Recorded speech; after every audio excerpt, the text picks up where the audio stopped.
ప్రభునందు ప్రియులారా, ఉపవాస ప్రార్థనా కూటాల్లో 3వ రోజు పగటి వేళ దేవుని వాక్యం నేను పంచుకున్నప్పుడు మీలో ఎంతమంది విన్నారు? మొన్న ఫిబ్రవరిలో జరిగిన ఉపవాస ప్రార్థనా కూటాల్లో మొత్తం 4వ రోజు పగటి కూటంతో 4 days జరిగినట్టే 3వ రోజు పగటి వేళ దేవుని పరిశుద్ధాత్మ నడిపింపులో నేను అందించిన సందేశం మీలో ఎంతమంది విన్నారు? ఒకసారి చేతులు ఎత్తండి. చాలా సంతోషం, దాదాపు చాలామంది విన్నారు. కొన్ని సంవత్సరాలుగా, అంటే సుమారుగా ఒక 3-4 సంవత్సరాలుగా నా హృదయంలో దేవుడు ఒక ప్రత్యేకమైన భారాన్ని ఉంచాడు. ఏమిటా భారం అంటే, దేవుని సువార్త సత్యం ఎలా వ్యాప్తి చెందిద్ది, దేవుని రాజ్య విస్తరణ ప్రస్తుత సమయంలో ఎలా జరిగిద్ది, తర్వాత సంఘక్షేమానికి ఉపయోగకరమైనటువంటి విధానాలు ఏవి అనే సంగతులు గురించి నేను ఆలోచన చేసినప్పుడు, ఈ సంగతులను గూర్చి నీవు ఆలోచించుకొనుము, దేవుడే నీకు వివేకం అనుగ్రహించును అని పౌలు మహనీయుడు తిమోతికి చెప్పినట్లు నేను ఆలోచించుకొనుచుండగా దేవుడు నా హృదయంలో ఉంచినటువంటి భారాన్ని ఆ రోజు నేను ఆ పగటి వేళ సందేశంలో అందరితో పంచుకున్నాను. చాలామంది ప్రజలు ఆ రోజు దేవుని వర్తమానాన్ని విన్నారు. నేను చెప్పిన విషయం ఏంటంటే, సువార్త సభల ద్వారా ఎంత పరిచర్య జరుగుతుంది, వ్యక్తిగత సువార్త ద్వారా దేవుని పని ఎంత జరుగుతుంది అనే విషయాన్ని ఆ రోజు అధ్యయనం చేసుకున్నాం మనం. ఇది 3-4 సంవత్సరాలుగా ఇంచుమించు నా హృదయంలో దేవుడు ఉంచిన భారం. నేను సువార్త సభలకు వెళ్ళి అంతకుముందు కొన్ని సంవత్సరాలు తిరిగి సభలలో దేవుని వాక్యాన్ని ప్రకటించాను. తరువాత దేవుడు నాకు ఇచ్చినటువంటి ఆత్మ ప్రేరణను బట్టి నేను ఇక ఈ 3-4 సంవత్సరాలుగా నేను ఎక్కువ మందికి డేట్స్ ఇవ్వాల. మరి ఏం చేసావో, ఖాళీగా ఉన్నావంటే ఖాళీగా కూడా లేను. మరి ఏం చేశాను అంటే, సంఘాలలో తిరుగుతూ సంఘంలోని వ్యక్తులను చైతన్యపరుస్తూ వారికి మరి ప్రస్తుత తరంలో ఏ విధంగా మనం ముందుకు వెళ్ళి ఆత్మల సంపాదన జరిగించాలి, ఆత్మల రక్షణ కార్యం మనం జరిగించాలి అనే విషయాన్ని వారికి సంక్షిప్తంగా వివరిస్తూ సంచరించాను. కొంతమంది నన్ను డేట్స్ అడిగినప్పుడు నేను ఆలోచనలో పడ్డాను. చాలామంది, అన్నా మనం సువార్త ప్రకటించాలి కదా, మరి సువార్త ప్రకటించకపోతే ఎట్లా, సభలు పెడితే తప్పేంటి, మీరు రండి అన్నా అని పాపం చాలామంది అడిగినప్పుడు, సువార్త ప్రకటించటం మన ముఖ్య బాధ్యత, సభలు పెట్టడం ఎంత మాత్రం కూడా తప్పు కాదు. కానీ వ్యవసాయదారుడు వ్యవసాయం చేసేటప్పుడు ప్రారంభంలో వ్యవసాయ విధానాలు వేరు, ప్రస్తుత వ్యవసాయ విధానాలు వేరు. ఒక చిన్న ఆలోచన. ప్రారంభంలో వ్యవసాయం చేసేది అంతా కూడా ఎడ్ల మీద ఆధారపడి చేశారు. ఈరోజు ట్రాక్టర్ వచ్చింది, అవునా? మనుషులు, ఎడ్లు తప్పనిసరి వ్యవసాయానికి. కానీ ఈరోజు మరి వరి కోతకు మిషన్ వచ్చింది, గింజలకు గింజలు, గడ్డికి గడ్డి డివైడ్ అయిపోతుంది. విత్తనం విత్తేదానికి మిషన్ వచ్చింది, అవునా? కలుపు తీసేదానికి మిషన్ వచ్చింది, అవునా? తర్వాత సాలుకి మధ్య ఉన్న నేలను మరి దున్నేదానికి కూడా, మొక్కలు లెగవకుండా దున్నేదానికి కూడా మిషన్ వచ్చింది. మరి అంత మందు కొట్టేదానికి కూడా మొన్న జూటు చేనులో నేను చూశాను, ఒక ట్రాక్టర్ వెనక ట్యాంకర్ పెట్టాడు, దానికి ఒక పొడవాటి పైప్ లాంటిది పెట్టాడు. దాని నుండి 2 పైపులు ఎట్టా తిరుగుతూ ఉన్నాయి. పొలం అంతా కూడా ఒక్క 15-20 నిమిషాల్లో కొట్టేశాడు, మందు కొట్టేశాడు. అంతా వెనక నుంచి మందు పడతా ఉంది, తను ముందు నడుపుకుంటా ఉన్నాడు. అంటే రాను నాగరికత పెరిగే కొద్దీ వ్యవసాయ విధానంలో మార్పులు వచ్చినాయి. ఒకప్పుడు నాణ్యమైన పంట, ఇప్పుడు కూడా తీయాలంటే నాణ్యమైన పంట తీసేవాళ్ళు కూడా ఉన్నారు. ఈ రసాయన ఎరువులు వాడకుండా సేంద్రియ ఎరువులతో, కంపోస్ట్ ఎరువులతో, ఆ ప్రాచీన పద్ధతి ద్వారానే వ్యవసాయం చేసే విధానంలో కొంతమంది ఇప్పటికీ వ్యవసాయం చేస్తున్నారు. అలా పండించిన ధాన్యానికి ఇప్పుడు ఎక్కువ రేటు ఉంది. ఎందుకంటే ఈ రసాయన ఎరువుల ద్వారా పండించేటువంటి పంట వలన మనిషి శరీరంలోకి ప్రమాదకరమైన రసాయనాలు చేరుతున్నందున ఎక్కువ మంది వ్యాధుల బారిన పడుతున్నారని, మళ్ళా ఆ వెనకటి పందాలోనే వ్యవసాయం చేస్తే అది శ్రేష్టమైందని ఆ పందాలో పండించిన దానికి ఎక్కువ విలువ ఇచ్చి తీసుకుంటున్నారు. అది వేరే సంగతి. ఒకప్పుడు పండించినటువంటి విధానం వేరు, ఇప్పుడు విధానం వేరు. ఒకప్పుడు ఏదన్నా అత్యవసర సమాచారం అందించాలంటే అది ఏమంటారు, దాన్ని టెలిగ్రామ్ అంటారు. ఒకప్పుడు ఇక్కడ నుంచి ఇంకో ప్రదేశానికి వెళ్ళాలంటే ఎడ్ల బండి కట్టి పోవాలి, ఇప్పుడు కారు వచ్చింది. ఇక్కడ నుంచి విజయవాడ వెళ్ళాలంటే ఎడ్ల బండి మీద బయలుదేరితే సాయంత్రానికి చేరేటట్టు అన్నట్టు, చిన్నగా పోయి మధ్యలో ఒక దగ్గర ఎడ్లను వదిలి కాస్త అవి మేసి మళ్ళా వాటిని కట్టి మళ్ళా తోలుకుంటూ పోయి పొద్దున్న బయలుదేరితే సాయంత్రానికి చేరతామో లేదో అనుమానమే విజయవాడ. ఇప్పుడు రకరకాల వాహనాలు వచ్చినాయి. వాహనం ఎక్కామనుకో సరిగ్గా 30 నిమిషాల్లో విజయవాడ తీసుకెళ్ళి దించేస్తుంది.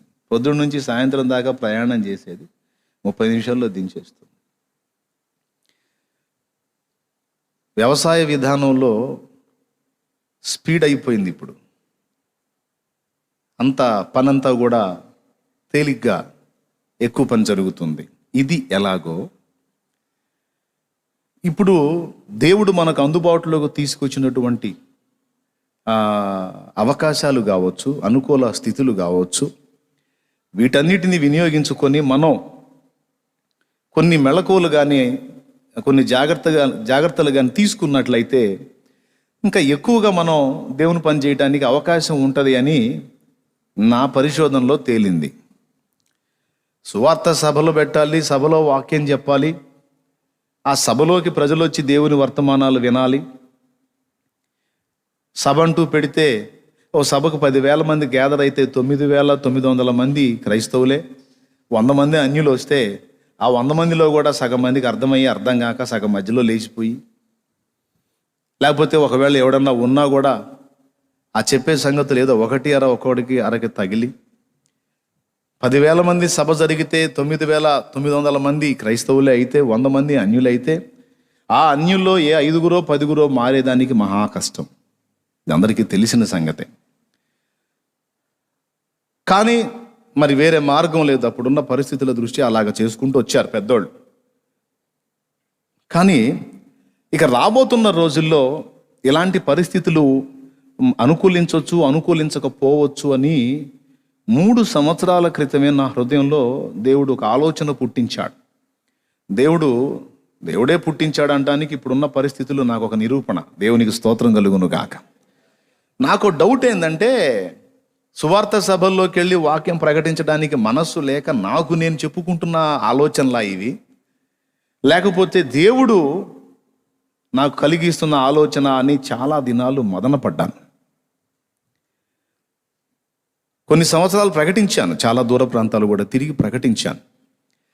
తర్వాత ఈ ఆలోచన వచ్చిన తర్వాత ఇది కాదు, ఇది ప్రక్రియ.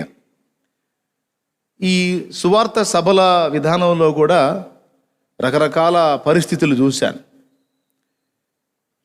కాబట్టి ఇలా కాదు, మనం ఒక ప్రత్యేక పందాలో దేవుని పని జరిగించాలి, దీనికోసం అనుకూలమైనటువంటి మార్గాలు వెతకాలి అని నేను ఆలోచనలో పడి దేవుని పనిని మరొక కోణంలో చేయటం మొదలుపెట్టాను. నా ఆశ ఏంటంటే ఎక్కువ పని జరగాలి. ఎక్కువ పని జరగడానికి అనుకూలమైన విధానాలు మనం చేపట్టాలి అనే ఆలోచనతో నేను ప్రయత్నాలు చేశాను. దేవుని మహాకృపను బట్టి చాలా వరకు సఫలీకృతుడనయ్యాను. ఆ సంగతినే నేను ఆ మీటింగ్స్లో అందించాను.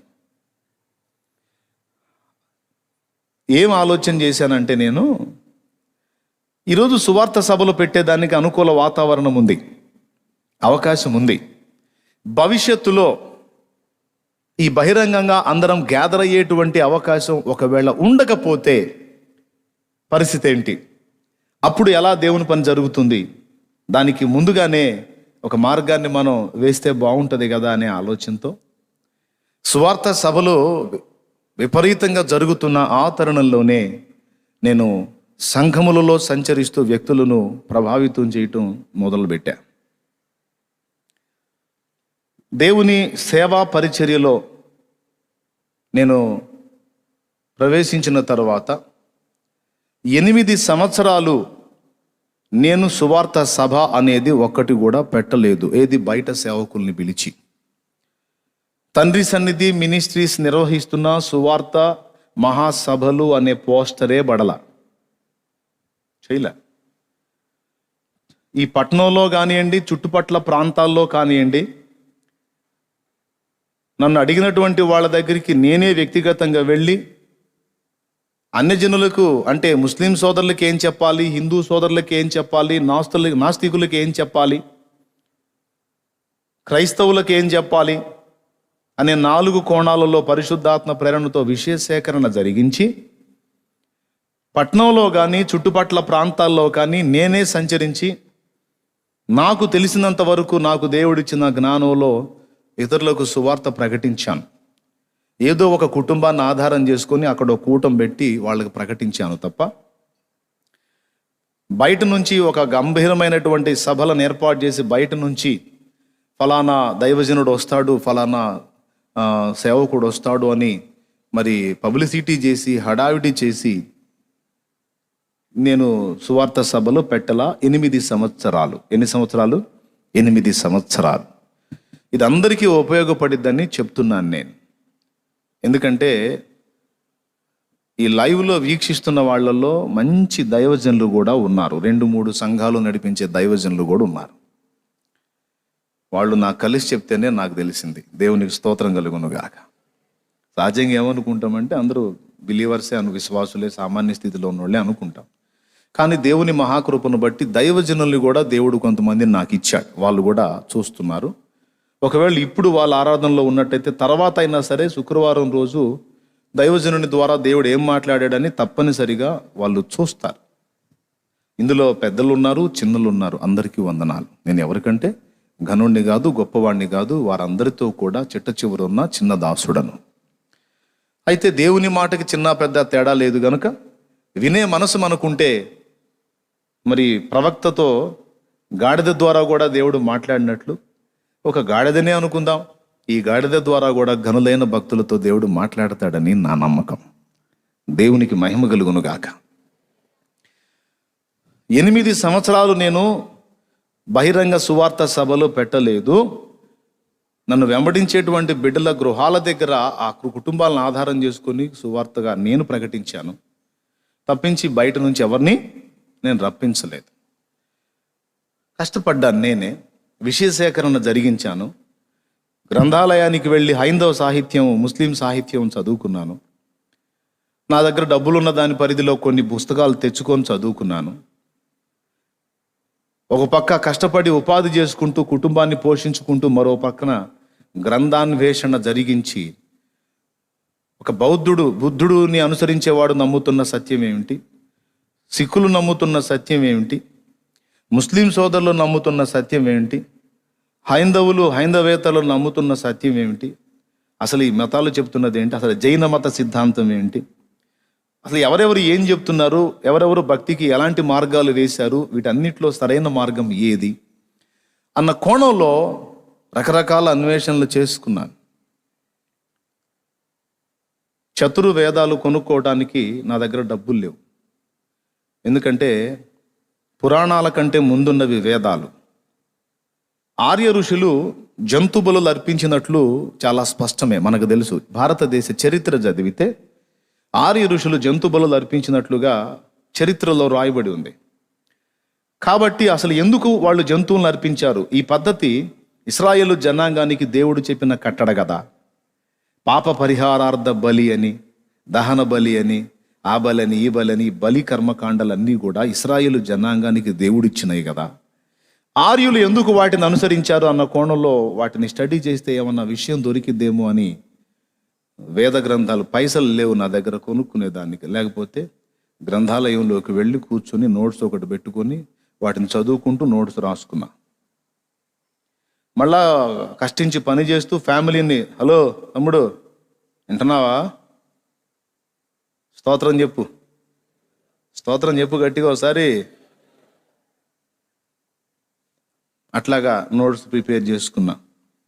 దీని గురించి కొంతమంది దైవజనులు, భక్తులు ఇంకా ఏమేమి మాట్లాడారు, భక్తులు ఏమి రాశారని వాళ్ళ గ్రంథాలు కూడా తెచ్చుకొని చదువుకున్నా.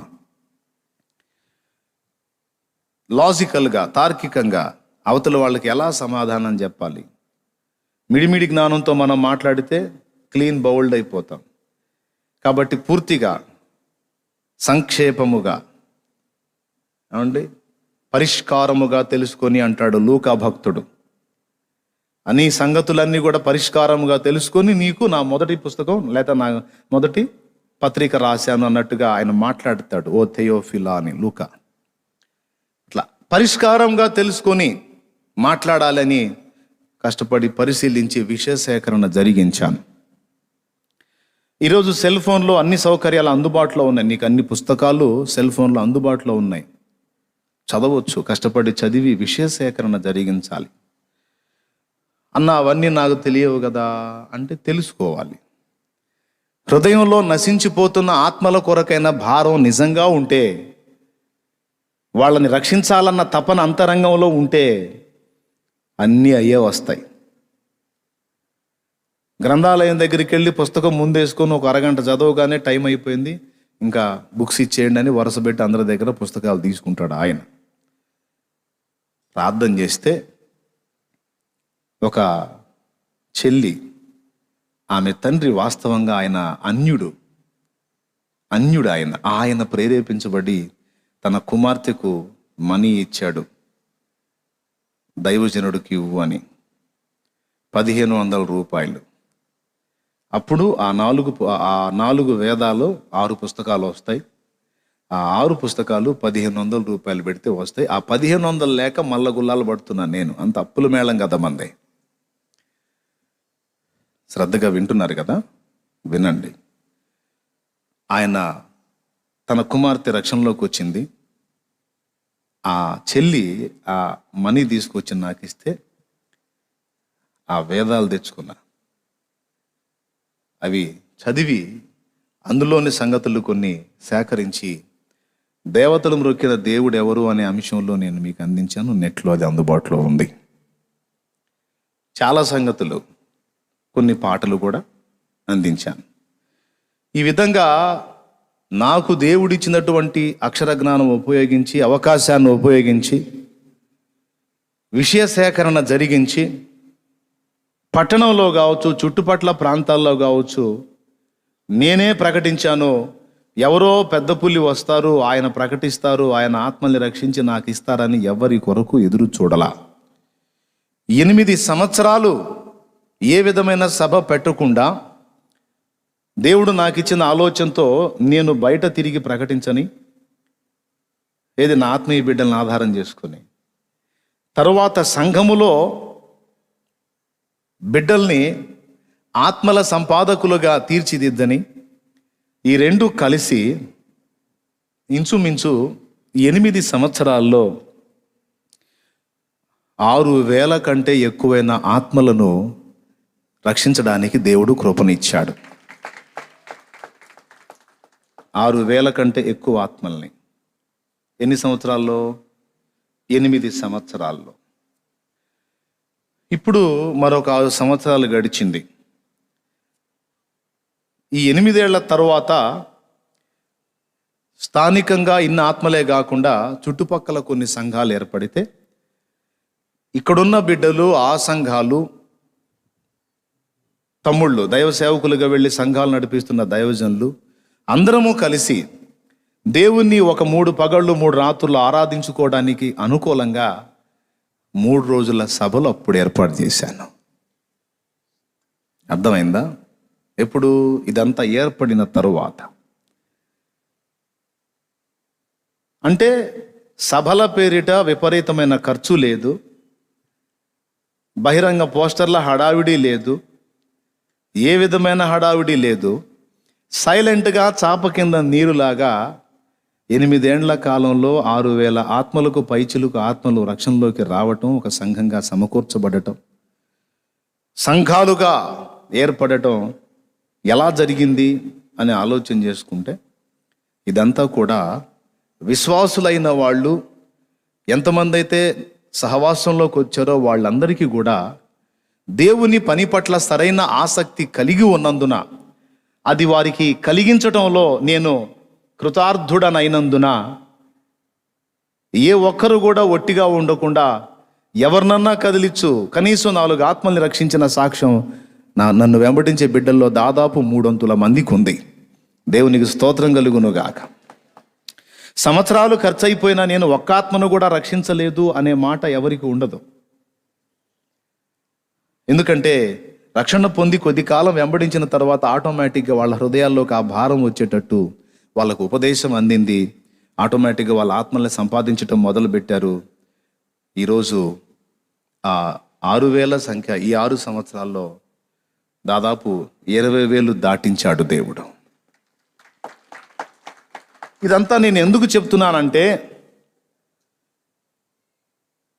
కొన్ని సంవత్సరాల ముందే ఈ భవిష్యత్తులో జరగబోతున్నటువంటి సంగతులను గురించినటువంటి సమాచారం పరిశుద్ధాత్మ దేవుడు స్పష్టంగా ఇలా జరిగిద్దని చెప్పకపోయినా, ఇలా జరిగితే అప్పుడేం చేస్తారు కాబట్టి బహిరంగ సభల మీద ఆధారపడి సంవత్సరంలో ఒక్కసారి సభ పెట్టి 3 రోజులు సభ పెట్టి ఒక దైవజనుడు అప్పో తెచ్చి ఒక 20 మంది సంఘం ఉన్న దైవజనుడు ఒక పెద్ద స్పీకర్ని ఎంపిక చేసుకొని తన ప్రాంతంలో సంవత్సరం మొత్తంలో 3 రోజులు సభలు పెట్టించి, ఇది సీజన్లో సభలు పెట్టించి పోస్టర్లు వేసి హడావిడి చేసి అంతా అయిపోయిన తర్వాత మరి 3 రోజుల్లో ఒక 10 ఆత్మలో ఒక 20 ఆత్మలో బాప్తిస్మం పొందితే అసలు దేవుడు అద్భుతంగా సభలు జరిగించాడనే ఆ సంగతిని, ఆ సంతోషాన్ని సంవత్సరం మొత్తం ఆనందిస్తాడు.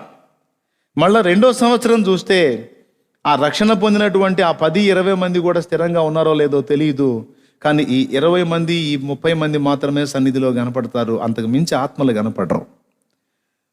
అంటే ఆ దైవజనుడు వచ్చి సువార్త ప్రకటించినప్పుడు కొన్ని సంఘాల్లో అయితే అది కూడా లేదు పాపం. లక్షలు ఖర్చు పెట్టి సభలు పెట్టారు, సభలు అద్భుతంగా జరిగినాయి, ఆపరేషన్ గ్రాండ్ సక్సెస్, పేషెంట్ అయిపోయాడు అన్నట్లుగా సభల హడావుడి బాగానే ఉంది. కానీ ఎంతమంది రక్షణలోకి వచ్చారు, ఎన్ని హృదయాల్లో కార్యం జరిగింది, ఎంతమంది సంఘంలో చేర్చబడ్డారు అన్న విషయం తీసుకుంటే చాలా స్థలాలలో ఆశించినంత ఫలితం కనబడలేదు. ఏం జరిగి ఉంటుంది? సభలు బాగానే జరిగినాయి, కానీ మనం ఆశించినటువంటి, ఉదాహరణకి ఒక సంవత్సరం సభ పెట్టాం, 20 మంది సంఘంగా ఉన్న వ్యక్తి ఒక సభ పెట్టాడు, 3 రోజుల సభ, 10 మంది రక్షించబడ్డారు. మరుసటి సంవత్సరానికి కనీసం 30 మంది ఉండాలి. మళ్ళా సభ పెట్టాం, మరో 10 మంది, 40 మంది ఉండాలి. మళ్ళా సభ పెట్టాం, మరో 10 మంది, 50 మంది ఉండాలి. అట్లా కనీసం 10 ఏళ్ళు సభ పెడితే సంవత్సరానికి 10 మంది కాడికి 10 సంవత్సరాలకి కనీసం సంఘంలో 10 పదులు 100 మంది సమూహం తప్పనిసరిగా ఉండాలి. కానీ 10 సంవత్సరాల క్రితం ఏ 20 మంది 30 మంది సంఘం ఉందో 10 ఏళ్ల తర్వాత కూడా అదే సంఘం ఉంటే మళ్ళీ సబల తంతే జరుగుతుంది, అన్నీ మామూలుగానే జరుగుతున్నాయి, కానీ ఆత్మలు మాత్రం లెక్కకు విస్తరించట్లేదు. అంటే సంఘము క్షేమం అభివృద్ధి 2 కుంటుపడినాయి అని అర్థం. అదేంది? సభలు జరుగుతున్నాయి అంటే జరుగుతున్నాయి, కానీ దానివల్ల ఆశించినంత ఫలితం లభించటం లేదు. కాబట్టి సభలు పెట్టుకోవచ్చు, తప్పేం లేదు, కానీ దానికంటే ముఖ్యంగా సంఘం లోపల ఉన్నటువంటి ప్రతి వ్యక్తికి ఆత్మల కొరకైన భారమును ఆత్మీయ నాయకుడు కలిగించగలిగితే, సంఘములో ఉన్న ప్రతి వ్యక్తికి నశించిపోతున్న ఆత్మల భారం అనేది కలిగి ఉంటే, ఒక్కొక్క విశ్వాసి తన సమాజంలో, బంధువుల్లో, తన ఇరుగు పొరుగుల్లో ప్రతిరోజు ఒక సువార్త సభ అవుతాడు. ప్రతి ఒక్క విశ్వాసి తన కుటుంబంలో, బంధువుల్లో, సమాజంలో, ఇరుగు పొరుగుల్లో ప్రతిరోజు ఒక సువార్త సభ అవుతుంది. సంవత్సరం అంతా ఆగి సంవత్సరంలో ఒక్కసారి కూటం పెడితే రక్షింపబడే ఆ 10 మంది ఆత్మలు రక్షింపబడతాయో పడవో కూడా తెలియదు. కానీ సంఘములో ఉన్న ఒక విశ్వాసి సంవత్సరం అంతా కష్టపడి కనీసం ఒక్కొక్క విశ్వాసి 20 మంది విశ్వాసులు, నేను చెప్పాను కదా 20 మంది సంఘం అని, 20 మంది విశ్వాసుల్లో కనీసం ఒక్కొక్కరు 5 ఆత్మల్ని లేక 4 ఆత్మల్ని సంపాదించగలిగితే మరుసటి సంవత్సరానికి ఎంతమంది ఉంటారు సంఘంలో? 20 మంది ఉన్న సంఘంలో ఒక్కొక్కరు కనీసం 4 ఆత్మల్ని సంపాదిస్తే మరుసటి సంవత్సరానికి ఎన్ని ఆత్మలు ఉంటాయండి?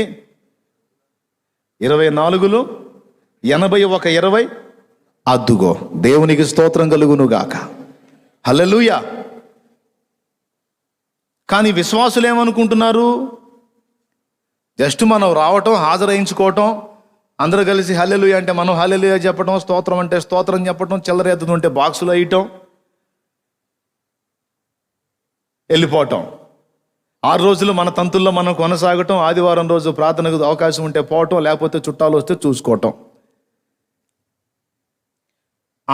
ఎందుకని నువ్వు రాలేదు అని ఒకవేళ దైవజనుడు అడిగితే అవసరమైతే చర్చి మారటం. ఈ ఒక్కడేనా ఏంటి మరి, మనకి ఎన్ని చర్చీలు లేవు, ఎన్ని సహవాసాలు లేవు అన్న పందాలో విశ్వాసులు తమ బాధ్యతను ఎరగనందున సంఘము ఎన్ని సంవత్సరాలు చూసినా ఎదుగు బొదుగు లేకుండా ఎక్కడ వేసావు గొంగడంటే అక్కడే ఉంది అన్నట్లుగా ఈరోజు అనేక సంఘాల పరిస్థితి ఇలాగే ఉంది. ఎంతమందికి అర్థమవుతుంది ఇది? అర్థమైతే ఒకసారి గట్టిగా స్తోత్రం చెప్పండి. హల్లెలూయా. ఇప్పుడు సంవత్సరానికి ఒకసారి నేను ఒక దైవజనుడి దగ్గరికి వెళ్ళి సభ పెట్టి నా పాండిత్యం అంతా ఉపయోగించి బోధిస్తే జరిగే పని ఎక్కువ, లేకపోతే సంఘములో ఉన్న ప్రతి విశ్వాసి చైతన్యం పొంది, ఆత్మ చైతన్యం పొంది అందరూ కూడా బాధ్యతను గుర్తెరిగిన వారై కార్యోన్ముఖులై కనీసం ఒక్కొక్కరు సంవత్సరం అంతా కష్టపడి ఒక్క ఆత్మ కొరకు ప్రార్థించి ప్రేమను పంచి సువార్త చెప్పి ఒక్క ఆత్మను రక్షిస్తే వాళ్ళ వల్ల జరిగే పని ఎక్కువ.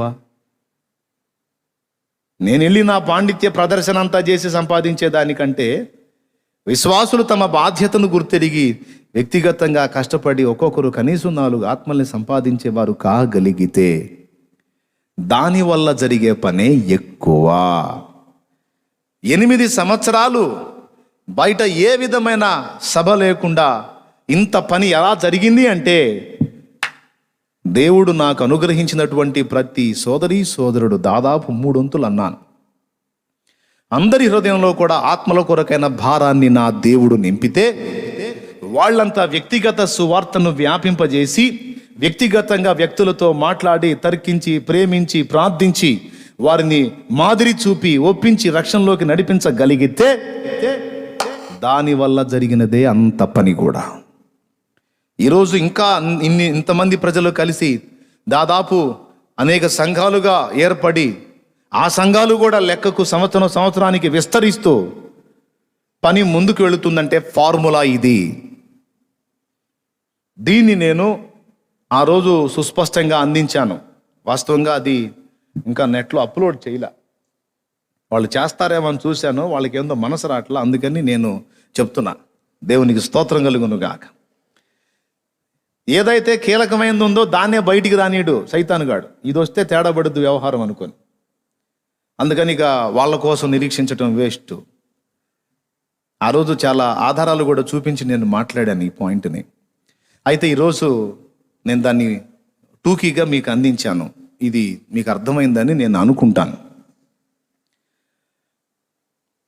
విశ్వాసులు చైతన్యవంతులై బాధ్యతను గుర్తెరిగి యేసు ప్రభుని ఏ పొద్దు వాడుకోవటమే కాకుండా యేసు కొరకు నేను వాడబడాలి అన్న భారంలోనికి రాకపోతే టోటల్గా సంఘమంతా కూడా అక్కడే ఉంటుంది. ఎక్కడ ఎవరు సభ పెట్టినా పోయినోళ్లే పోతుంటారు. గుంటూరులో ఒక వ్యక్తి, ఒక గొప్ప దైవజనుడు వచ్చి సభ పెట్టాడు అనుకో, ఆడికి పోతారు. చిలకలూరుపేటకు వచ్చి ఒక గొప్ప వ్యక్తి సభ పెట్టాడు అనుకో, ఇక్కడ కూడా 1,00,000 మంది కనపడతారు. ఈ 1,00,000 మంది ఎవర్రా, వీళ్ళు చిలకలూరుపేట చుట్టుపక్కల వాళ్ళు అంటే కాదు. గుంటూరులో సభ పెట్టినప్పుడు పోయిన వాళ్ళే ఇక్కడికి వచ్చారు. ఇదే మళ్ళీ విజయవాడలో పెడితే మొత్తం వీళ్ళే అక్కడ ఉంటారు. ఎక్కడ ఎవరు సభ పెట్టినా గ్యాదర్ అయ్యే గుంపు ఇదే దాదాపుగా. వీళ్ళందరినీ చూసి మనోళ్ళు ఏమనుకుంటారు, అబ్బో మస్తు ప్రజలు రక్షించబడ్డారని మనోళ్ళు. అన్యులు కూడా అంతే పాపం, అన్యులు కూడా అక్కడే తేడా పడుతున్నారు. దేంద్రా విజయవాడలో సభ పెడితే గుంపులు గుంపులు కనపడుతున్నారు, గుంటూరులో పెడితే గుంపులు, చిలకలూరుపేట పెడితే గుంపులు గుంపులు, ఒంగోలు పెడితే గుంపులు గుంపులు, అసలు ఎక్కడ పెట్టినా గుంపులు గుంపులు. అసలు ఈ జనం ఏందిరంటే ఏ కొత్త ఆత్మలు కాదో, సరుకంతా అదే. ఏ సరుకు? పాత వ్యక్తులే. ఆయా దైవజనుల యొక్క నైపుణ్యాన్ని బట్టి, సామర్థ్యాన్ని బట్టి, వాక్చాతుర్యాన్ని బట్టి, పనితనాన్ని బట్టి మార్చి మార్చి మార్చి మార్చి వీళ్ళే వింటూ ఉంటారు అన్నమాట. ఆ పాస్టర్ వచ్చాడంట, ఆయన మామూలుగా చెప్పడు, ఈ పాస్టర్ వచ్చాడంటే ఆయన మామూలుగా చెప్పడని ఆయన చెప్తాడు, ఏం చెప్తాడు. ఎక్కడ గ్యాదర్ అయినా ఇదే సరుకు, కొత్త సరుకు ఏం లేదు. నేను చెప్తుంది పచ్చి నిజం. పాపం అన్యులకి గుండెలు ప్రేగులు ఒక దగ్గరకు వస్తున్నాయి. ఇది చూసి అమ్మ బాబు మొత్తం మార్చేశారని వాళ్ళు దుమ్మెత్తిపోయటం ఎక్కువైంది. ఏం లేదు, ఇక్కడ పని జరిగిందేం లేదు. ఇది వాస్తవం. మరి ఎలా ఆలోచన చేసి, అందుకే సువార్త సభలకు తిరుగుట అనే ప్రక్రియను పక్కన పెట్టి సంఘములో ఇప్పుడు అదిగో బ్రదర్ వెళ్తున్నాడండి, ఆ చెయ్యి పాపం దెబ్బ తగిలింది ఆయనకి, వెళ్తున్నాడు. ఒకసారి వెనక్కి తిరిగి చూడండి ఆయన్ని. వాస్తవంగా ఆయన అన్యుడు, ఆయనకేం తెలియదు. ఇంతమందిలో ఖచ్చితంగా ఎవరో ఒకరు అతన్ని పలకరించి అతనితో సువార్త సత్యం పంచుకోవాలి. అంటే విజయాన్ని పంచుకున్నాడు, నేను చెప్పాను అన్నాడు. అట్లా ఒక నూతన ఆత్మ వస్తే ఏమీ తెలియని వ్యక్తి ఖచ్చితంగా ఆ వ్యక్తితో పరిచయం ఏర్పరచుకొని ఆ వ్యక్తికి దేవుని సువార్త సత్యాన్ని ఒక పునాదిగా వేసి ఆ ఆత్మతో సహవాసం చేసి ఆత్మ రక్షణలోకి నడిపించేంత వరకు, ఆత్మ బలపడేంత వరకు కూడా ఆ వ్యక్తి విషయమే ఒక భారం. నేను చెప్పే అవసరం లేదు, ఆత్మీయ బిడ్డలే ఖచ్చితంగా ఆ ప్రక్రియలోకి వెళ్ళిపోవాలి. నా హృదయంలో ఉన్న భారం నా ఆత్మీయ బిడ్డల్లోకి ప్రవేశించినందున దేవుడు కార్యం చేయటం మొదలుపెట్టాడు. ప్రభువుకు మహిమ కలుగును గాక. ఇప్పుడు నేను ఆలోచించుకున్నా, సువార్త సభకు పోతే ఎంత పని జరుగుతుంది?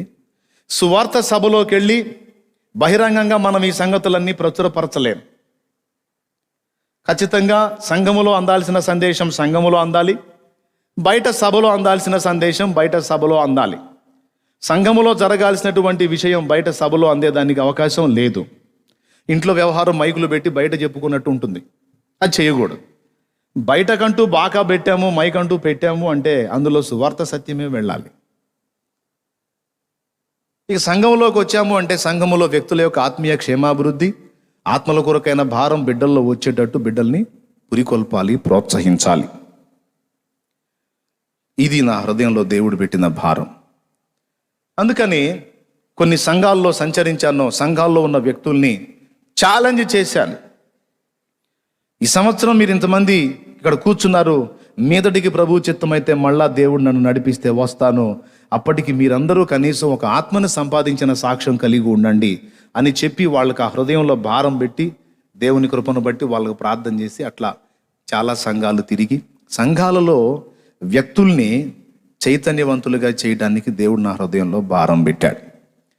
ఇది ఏదో నాకు స్పెషల్గా ఉన్న ఆలోచనేమో, నా తలంపేమో పోనీలే అని నేను అనుకున్నా. కానీ ఇప్పుడు పరిస్థితి చూస్తే ఇక రాబోతున్న రోజుల్లో ఇదే జరగబోతుంది అన్న సంగతి అర్థమైంది నాకు. ఇప్పుడు కరోనా దెబ్బకి కూటాలు ఎక్కడున్నాయి? వేసవి కాలం అంతా సభలు లేవు కదా, అసలు చర్చిలలో ప్రార్థనలే లేవు కదా. స్తోత్రం. హల్లెలూయా. ఏదో కాస్త పైసలు ఉన్నోళ్ళు ఆ సరుకు తెచ్చుకొని లైవ్లు ఇచ్చారు. పైసలు లేని చిన్న చిన్న దైవ జనాంగం, కొద్ది ఆర్థిక స్థితి కలిగినటువంటి దైవ జనాంగం లైవ్లు ఇవ్వటానికి వాళ్ళకి అవకాశాలు లేవు.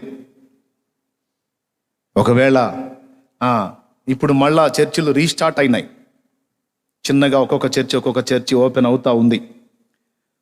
ముందుగా దేవుని కృపను బట్టి మనది ప్రారంభమైంది.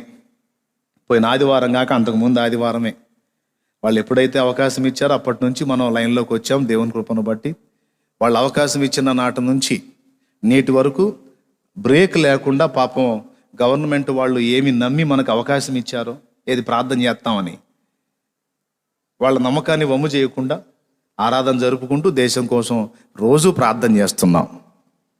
స్తోత్రం. అందుకే పాపం వాళ్ళు అవకాశం ఇచ్చింది.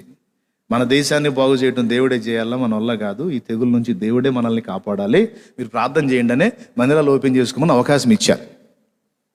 కాబట్టి ప్రార్థన చేస్తున్నాం. దేవుడి దయ వల్ల కొంతమేర మేలు జరుగుతుంది. కానీ బహిరంగ సువార్త సభలకి అవకాశం ఇప్పట్లో ఇవ్వకపోవచ్చు. అర్థమవుతుందా? ఇప్పుడు ఎన్ని కూటాలు జరిగినా, ఎన్ని ఆరాధనలు జరిగినా సంఘంలో ఇలా మనిషికి మనిషి కనీస దూరం పాటించి మాస్కులు, గ్లౌజులు, శానిటైజరు అన్నీ, యుద్ధానికి పోయేవాడు మందుగుండు సామాగ్రి అంతా రెడీ చేసుకున్నట్టు ఇవన్నీ రెడీ చేసుకొని వెళితేనే పని సంఘంలో అయినా దేవుని ఆరాధన. ఇప్పుడే ఈ సంఘంలోకే ఇంత హడావుడైతే మరి బయట సభకు అవకాశం ఇస్తారా? ఇవ్వరు. మరి ఎట్లా తప్పదు. ఇక అందరూ కూడా సంఘాలలోనే తిరగాలి. సరుకున్నోడు లైవ్ ఇచ్చుకుంటాడు, చూసినోడు చూస్తాడు, లేకపోతే లేదు. అర్థమైందా? గుంపులో రాయేస్తా, తగిలినోడు తగిలిద్ది, లేకపోతే లేదు అన్నట్టు కొంతమంది అట్లా తిప్పలు పడితే, కొంతమంది ఇక సంఘాల్లోనే, ఒకవేళ స్పీకర్స్ ఎవరన్నా తిరగాలి అంటే సంఘాలలోనే తిరగాలి. నేను ఏదైతే పొరపాటుగా ఆలోచిస్తున్నానేమో అని అనుకున్నానో చివరికి ఇప్పుడు అదే పరిస్థితి అందరికీ వచ్చింది. ఇది మీకు అర్థమైందా? ఎంతమందికి అర్థమైందో ఒకసారి చేతులు ఎత్తండి. నాకు క్లారిటీ ఉందన్న అన్నాడు. నేను చేసే ఆలోచన మంచిదే. ఎక్కువ మంది ఆత్మలు రక్షించబడటానికి, సంఘం క్షేమంగా ఉండటానికి ఈ ప్రక్రియ అద్భుతంగా దోహదపడిద్ది. 2 విషయాలకి: సంఘము అభివృద్ధి చెందటానికి, సంఘం క్షేమంగా ఉండటానికి ఇప్పుడు నేను చెప్పిన ప్రక్రియ ఉపయోగపడిద్ది. ఏ ప్రక్రియ? విశ్వాసి సంఘానికి వచ్చి వెళ్ళిపోయి బాధ్యత నెరవేర్చకుండా ఉంటే కాదు. ప్రతి విశ్వాసి, రక్షణ పొందిన ప్రతి విశ్వాసి నేను 4 ఆత్మల్ని సంపాదించాలి అనే భారంలోకి రాగలిగితే సంఘము లెక్కకు విస్తరిస్తుంది, అంటే అభివృద్ధి జరుగుతుంది. అంతేగాని క్షేమంగా ఎలా ఉంటుంది అంటున్నావు అని అడగండి. సమాధానం ఇదిగో. 4 ఆత్మల్ని సంపాదించాలి అంటే అది చిన్న విషయమా? అసలు మనం ఇంట గెలిచి రచ్చ గెలవాలి. ఫస్ట్ ఫైటింగ్ మనకి ఇంట్లోనే స్టార్ట్ అయింది. ఎక్కడ? ఇంట్లోనే. కాబట్టి ఆత్మల సంపాదన అంటూ ఎక్కడ మొదలు పెట్టాలంటే ముందు ఇంట్లోనే. బయటోడు మనం మంచివాళ్ళం అంటే ఏదో మనల్ని ఎరగడు కాబట్టి నమ్ముతాడు, కానీ ఇంట్లో వాళ్ళు పొరపాటును కూడా నమ్మరు. ఎందుకంటే మన సంగతి అంతా ఇంట్లో వాళ్ళకి తెలుసు. తెలుసా తెలీదా? నువ్వు తెల్ల చీర కట్టుకొని లేకపోతే వైట్ అండ్ వైట్ వేసుకొని నువ్వు బజార్లోకి వెళ్ళి భక్తి మాటలు చెప్తే ఇంట్లో నీ రంగు తెలియని వాళ్ళు బయట వింటారు. అట్లనా, ఓ నిజమే కావచ్చు అని ఇంట్లో వాళ్ళకి చెప్పి ఒప్పించగలవా? ఓ భార్య, నీ భర్తకు చెప్పి ఆయన రక్షణలోకి నడిపించాలంటే అంత తేలికైన విషయం కాదు. నువ్వు నీ భర్తకు భక్తి మాటలు చెప్పావు అనుకో, భర్త ఏమంటాడు తెలుసా? అమ్మాయి ముచ్చట్లు చెప్పడం కాదు, నాకు తెలుసు, ముందు నీ బుద్ధి మార్చుకో. కదిలితే లెక్చర్లు దంచుతావు, ఎక్కడికక్కడ వేస్తావు. ముందు నీ వ్యవహారం మార్చుకోమ్మా. నువ్వు మారు ముందు, తర్వాత చూద్దాం అంటాడు. ఎందుకు? ఈమె క్యారెక్టర్లో ఏ ఒక్క లోపం కనపడినా పొరపాటును కూడా ఇంట్లో అతను మారడం. ఓ భర్త, నీ భార్యకు వెళ్ళి నువ్వు సువార్త సత్యం చెప్తుంటే ఆమె విని రక్షణలోకి రావాలంటే ఏమంటుందో తెలుసా? ఏమండి, మీరు ఈ మాటలు బాగానే చెప్తున్నారు, కానీ కొన్నిసార్లు అసలు మరీ సైతాన్లాగా ప్రవర్తిస్తున్నారు కదండి, రాక్షసుల్లా ప్రవర్తిస్తున్నారు కదండి, ఆ సంగతి ఏందో కొంచెం చూడండి, ముందు మీరు మారండి, తర్వాత చూద్దాం అంటదే. అన్నదా? అంటదా? అందా? భక్తి మాటలు మనం బజార్లో చెబితే బజార్ వాళ్ళు వింటారు, మనల్ని ఎరగని వాళ్ళు. ఇంట్లో వాళ్ళకి మన సంబడం అంతా తెలుసు. కాబట్టి పొరపాటును కూడా వాళ్ళు వినరు. ముందు మీరు మారండి అంటారు. ఫ్యామిలీ, ముఖ్యంగా ఫ్యామిలీ ఒప్పుకో.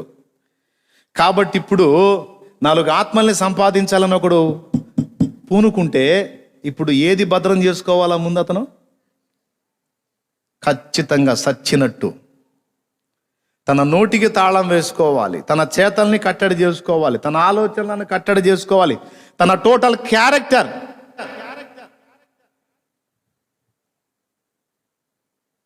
సరైన విధంగా ఫ్యామిలీకి చూపగలిగితే అప్పుడు వస్తారు లైన్లోకి. మా ఆయన నిజంగా భక్తిపరుడు అయ్యాడు, ప్రార్థనాపరుడు అయ్యాడు, దేవుని సంబంధి అయ్యాడు, ఆ ప్రభువులో ఎంత మాధుర్యం లేకపోతే ఈయనంత డెప్త్లోకి వెళ్ళాడు. నిజంగా ఈ పాత మనిషిని ఇప్పుడు కొత్త మనిషిని నేను చూస్తున్నాను, ఎంత మార్పు అని. నీ మార్పు, నీలో ఉన్న దైవత్వం ఆ వ్యక్తిని ఆశ్చర్యపరిస్తే అప్పుడు నీ భార్య రక్షణలోనికి రాగలిగిద్ది. నీలో ఆ దైవత్వం నీ భర్త చూడగలిగితే, ఒకప్పుడు పెద్ద దుష్మన్ నా భార్య ఈరోజు ఎంత అద్భుతంగా మారిందంటే నిజంగా ఒక దేవదూత నా ఇంట్లో ఉన్నట్టు నాకు అర్థమవుతుంది అన్న స్పందన, ఆ ఓర్పు, ఆ సహనం, ఆ ప్రేమ, ఆ క్షమాగుణం, ఆ తగ్గింపు, ఏ పొద్దు దైవ ధ్యానం, ఇదంతా కూడా నిజంగా నీలో కనబడితే అది నిజంగా సరైన ఆత్మస్పర్శే అయితే ఖచ్చితంగా అతను మారి తీరతాడు. నువ్వు 100 మాటలు చెప్పొచ్చు, ఆడు మంచోడు కాదు, వాడు దుర్మార్గుడు, వాడు మారడు, ఏమి లేదు, సైతానోడు. నేనంటాను, అఫ్కోర్స్ అయితే అయి ఉండొచ్చు. ఎంత దుర్మార్గుణ్ణి కూడా మార్చగలిగే అవకాశం ఉంది. దేవునికి ఆ శక్తి ఉంది. నీవు కానీ సరిగ్గా పరిశుద్ధాత్మతో నింపబడి సరైన రీతిలో నువ్వు ప్రజ్వలించగలిగితే ఖచ్చితంగా మార్పు జరుగుతుంది అవతల వ్యక్తులలో. ఒకవేళ జరగకపోతే జరిగేంత వరకు నువ్వు జాగ్రత్తగా ఉండాల్సిందే. ఒక 1 రోజులు నువ్వు నిజాయితీగా ఉండి తర్వాత మళ్ళీ నేను వెనక్కి తిరుగుతాను, ఆడు మారి సావలేదు కాబట్టి నేను మామూలుగా ఎప్పట్లాగానే ఉంటానంటే తేడా. వాడు మారకపోని నువ్వు మారకూడదు. షారోను పొలములో పుష్పము వంటిది, లోయలలో పోసే పద్మము వంటిది. షారోను పొలములో పుష్పము వంటిది, లోయలలో పోసే పద్మము వంటిది. బలు రక్కసి చెట్లలో నవల్లి పద్మమంటిది, బలు రక్కసి చెట్లలో నవల్లి పద్మమంటిది. ఉడత మచ్చ కళంకము లేనిది, ఉడత మచ్చ కళంకము లేనిది. వ్యూహిత సైన్య సమభీకర రూపిణియగు ఈమె ఎవరు? సైన్య సమభీకర రూపిణియగు ఈమె ఎవరు? దేవునికి మహిమ. హల్లెలూయా. ఇప్పుడు పరమగీతం 2వ అధ్యాయంలో తన ప్రియురాలు ఎలా కనపడుతుందో చెప్తాడు చూడండి. తన ప్రియురాలు ఎలా కనపడుతుందో చెప్తాడు చూడండి. స్త్రీ అయినా పురుషుడైనా మనందరం ఆయనకు వధువు. మనందరినీ గురించి ఆయన ఏమంటున్నాడో చూడండి, ఎలా కనపడుతున్నాం ఆయనకి.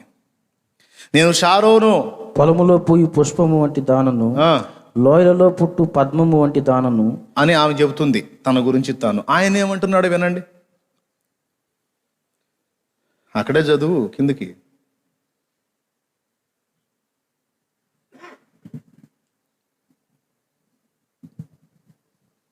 ఏంది ఆగిపోయా? స్త్రీలలో నా ప్రియురాలు కనపడుచున్నది. ఆగావేంది నువ్వు?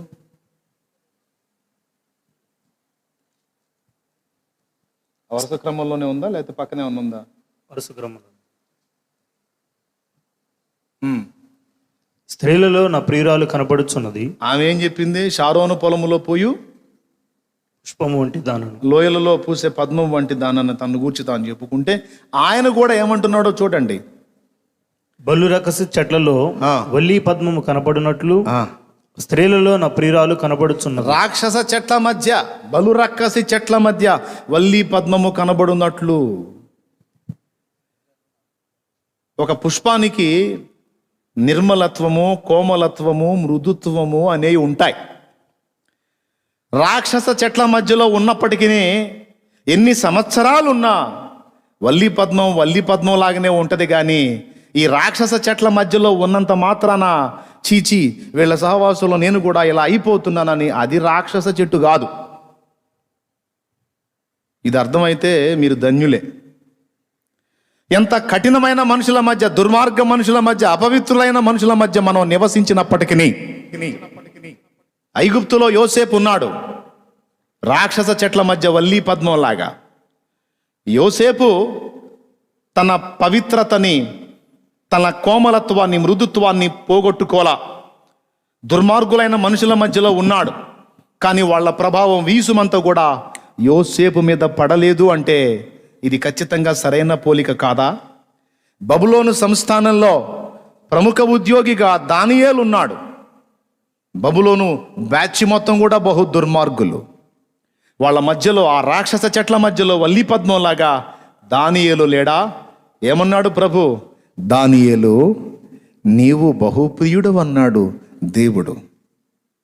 స్తోత్రం, ప్రభువుకు స్తోత్రం. ఎంత దుర్మార్గపు మనుషుల మధ్యలో మనం ఉన్నప్పటికీ, వాళ్ళు దుర్మార్గులైనందున మనం కూడా దుర్మార్గులం అవుదాం అనుకోవటం వల్లి పద్మం లక్షణం కాదు. కాదు కాదు నేను కూడా అలాగైపోతానంటే నువ్వు ఒక రాక్షస చెట్టు జాతికి చెందిన దానవే. నిన్ను చూసి ప్రభు నా వల్లి పద్మం అనడం.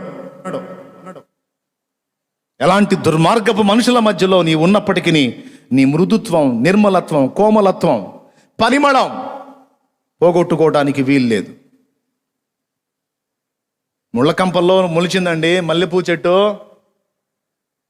ముళ్ళకంపల్లో పుట్టినంత మాత్రాన అది కూడా ముళ్ళు తెచ్చుకుంటుందా? లాభం లేదు. ఈ ముళ్ళని నన్ను గుచ్చుతున్నాయి, నేను కూడా ముళ్ళ చెట్టు కావాలనుకుంటుందా? మల్లె చెట్టు.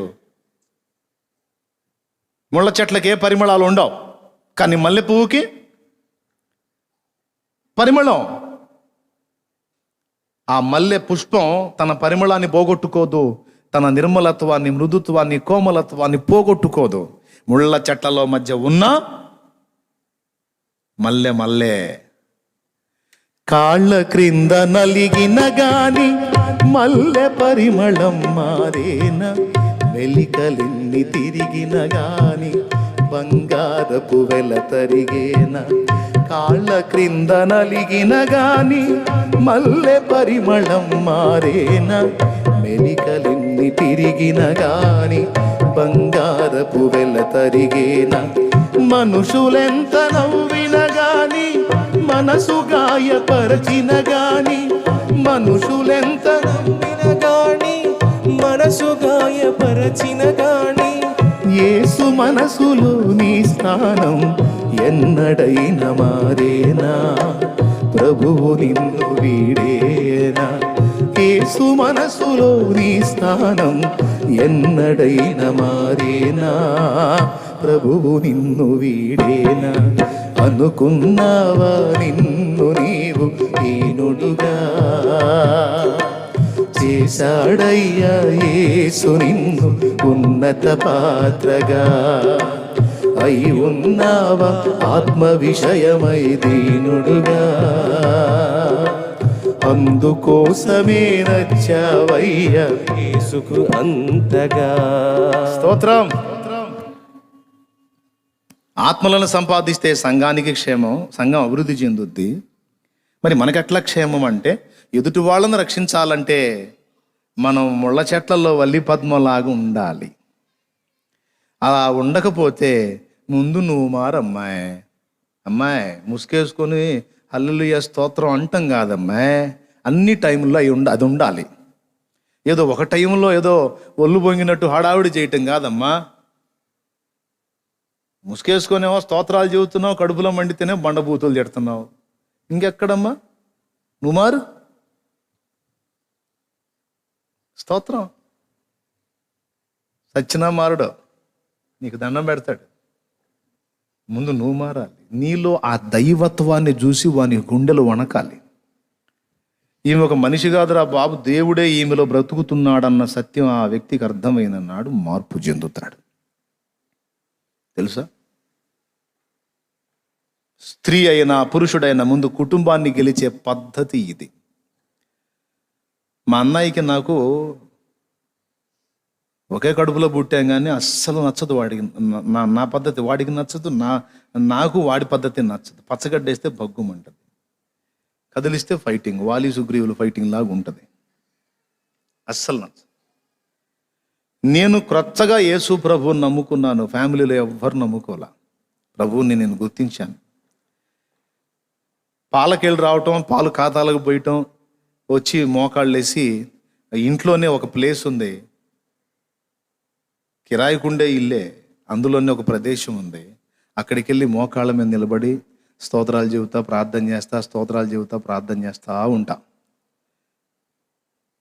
ఒకరోజు మా వాడు ఈ వస్తువు ఏదో ఖరాబ్ అయింది. నాకు చిన్న బాధ్యత అప్పచెప్పాడు, నేను చేయలే. అది ఖరాబ్ అయిపోయింది.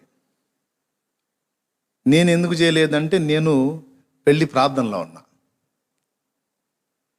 అది ఖరాబ్ అయిపోయింది. దాన్ని బట్టిగా వాడు తెలుగు భాషలో ఉన్న బూతులన్నీ వాడి తిడుతున్నాడు. దేవునికి స్తోత్రం. నేను లేననుకొని తిడుతున్నాడు వాడు. మొత్తం నా చెవుల్లో వినపడుతున్నాయి. అదే మారు మనసు లేకుండా రక్షణ పొందకుండా నేను ఉన్నట్టయితే ఆ మొదటి మాటకే వెళ్ళి గొంతు పట్టుకోవటం, ఫైటింగు, ఇక కత్తి యుద్ధాలు జరిగాయి. నువ్వో నేను తేల్చుకుందాం రారా అని ఫైటింగ్ అయ్యేది. నేనేమో మోకాళ్ళ మీద ఉన్నా, వాడేమో భయంకరంగా తిడుతున్నాడు. మా అమ్మ కూడా వాడు ఎదురుగా కూర్చుంది. ఇప్పుడు అరే వాడు పాపం ఏదో భక్తి మార్గంలోకి వెళ్ళాళ్లే పోనీరా అని ఆమె అందనుకో, ఆమెను కూడా తిడతాడు వాడు. అందుకని బుర్రకథ చెప్పేవాడికి వంత పాడేవాడు ఉంటాడే, అట్లాగా మావాడు తిడుతుంటే మా అమ్మ డోలు కొడుతుంది. కరెక్టే, వాడు అట్టయ్యాడు, ఇట్టయ్యాడు, ఎదవైపోయాడు, అదైపోయాడు, ఇదైపోయాడు అని ఆమె కూడా జంట కలిపింది. ఈ రెండు స్వరాలు. వాడు తిడితే తిట్టాడు, మా అమ్మ కూడా వాడికి వంత పాడుతుంటే ఇంకా మండిపోతుంది. మోకాళ్ళ మీద ఉన్న స్తోత్రాలు చెబుతున్నా, వాళ్ళిద్దరి స్వరాలు నా రెండు చెవుల్లోకి వెళ్తున్నాయి. కడుపు రగిలిపోతుంది, ఆవేశం కట్టలు తెంచుకుంటుంది. లెగిచి పరిగెత్తుకుంటా వెళ్ళి వాడిని కొడదామా, లేకపోతే గొంతు పీసుకుదామా, వాడిని ఏదో ఒకటి తీసుకొని కొడదామని అనిపిస్తుంది. దేవుడు అంటున్నాడు, మోకాళ్ళ మీద నుండి లెగవద్దు. నువ్వు లేచి పాత స్థితిలో స్పందించావంటే వాళ్ళని ఎప్పటికీ సంపాదించలేవు. ఈ ఒక్క పర్యాయం నువ్వు ఓర్చుకో ఓర్చుకో ఓర్చుకో అని దేవుడు ఆపాడు నన్ను. నిజంగా పరిశుద్ధాత్మ స్వరం విన్నా నేను. ఆపాడు. అట్లనే మోకాళ్ళ మీద ఉన్న మాటల దెబ్బకి ఏడుపు వస్తుంది, కళ్ళల్లోంచి ఏడుస్తున్నా నీళ్లు. ఆ బండ దడిసింది. అంత ఆవేశం అంతా కన్నీళ్ళ రూపంలో.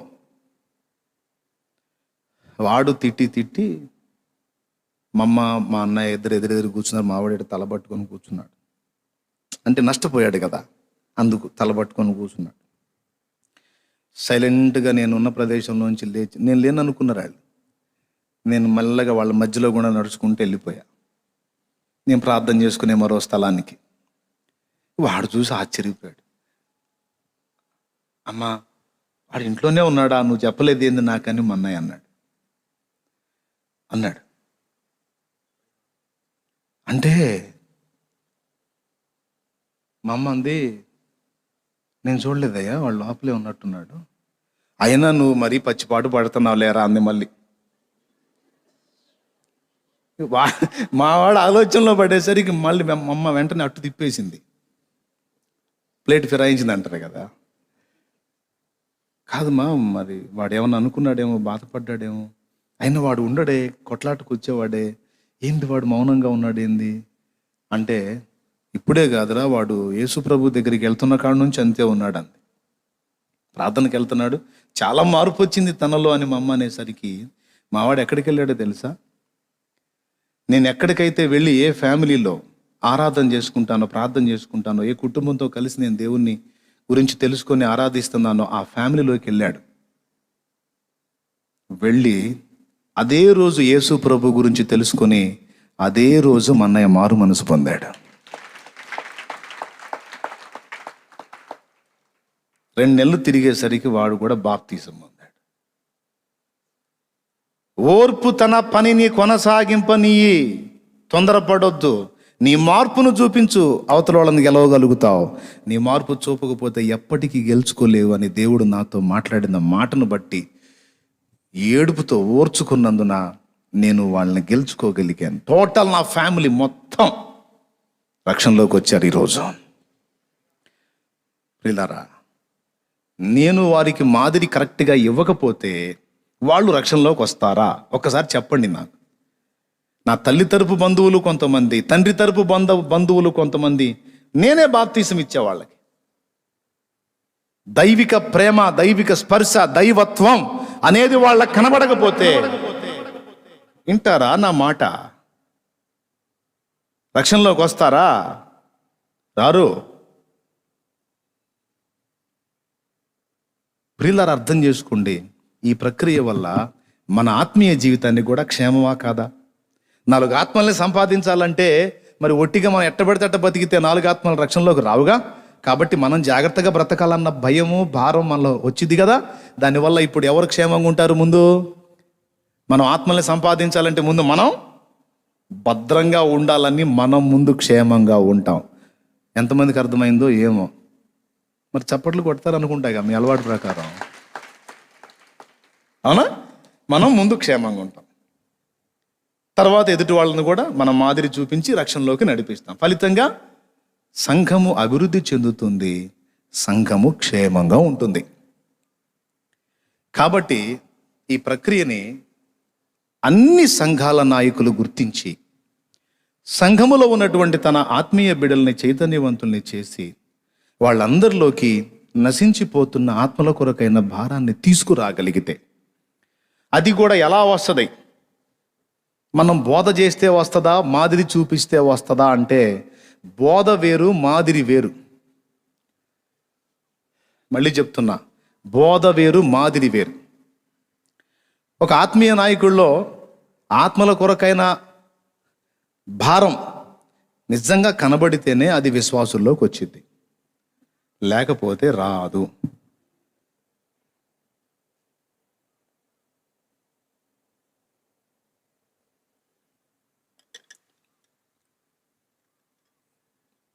అర్థం చేసుకోండి. దైవ జనాంగం కూడా చూస్తారు కాబట్టి చెప్తున్నాను నేను. మొదటి విశ్వాసి దగ్గర నుండి చివరి విశ్వాసి వరకు అందరితో కనీస పరిచయం మనం కలిగి ఉండి, బిడ్డల్ని ఎంతవరకు మనం ఎదుగుదలలోకి తీసుకొచ్చాం, వాళ్ళకి ఎంతవరకు అవగాహన వచ్చింది, వాళ్ళు ఇతరులకు మాదిరికరంగా నిలబడే స్థాయికి వచ్చారా అని ఎప్పటికప్పుడు చూసుకుంటూ ఆ దిశగా బిడ్డల్ని ప్రోత్సహించగలిగితే తప్పనిసరిగా సంఘాలు లెక్కకు విస్తరించటమే కాకుండా క్షేమాభివృద్ధి పొందుతాయి. అయితే ఇప్పుడు నువ్వు చదివించిన వచనం ఏంది? నువ్వు చెప్పిన మ్యాటర్ ఏంది? నువ్వు ఏదో వచనం చదివించి ఎక్కడికో వెళ్ళినట్టున్నావు అని మీరు అనుకుంటారని నాకు తెలుసు. నేను ఎక్కడికి వెళ్ళలా, దానికి అనుబంధంగానే ఈ వచనం తీసుకున్నాను నేను. ఏమిటది అంటే, ఇప్పుడు మూలవాక్యం దగ్గరకు వద్దాం. ఇద్దరు కష్టము చేత ముందు చెప్పిన మ్యాటర్ గుర్తుంది కదా? సువార్త సభల వలన జరిగే పని ఎక్కువ, లేకపోతే సంఘములో ఉన్న విశ్వాసులు వ్యక్తిగత సువార్త చేసే ఆత్మలను సంపాదించుట ద్వారా ఎక్కువ పని జరుగుతుందా? దేనివల్ల ఎక్కువ పని జరుగుతుంది మీరు చెప్పండి. సువార్త కూటాల వల్ల? మరి దేనివల్ల? రైట్. ఇక్కడ కూర్చున్న వాళ్ళలో కనీసం నేను 4 ఆత్మల్ని రక్షించానన్నా ఇప్పటి వరకు అన్నోళ్ళు చేతులు ఎత్తండి. 4 ఆత్మల్ని సంపాదించిన వాళ్ళు చేతులు ఎత్తండి. ఆ చేతులు ఎత్తిన కనీసం 4 ఆత్మలు సంపాదించారా? ఏదో ఒకసారి లేచి నిలబడండి. చేతులు ఎత్తిన వాళ్ళు పర్వాలేదు, లేచి నిలబడండి. 4 ఆత్మలు సంపాదించిన వాళ్ళు లేచి నిలబడండి.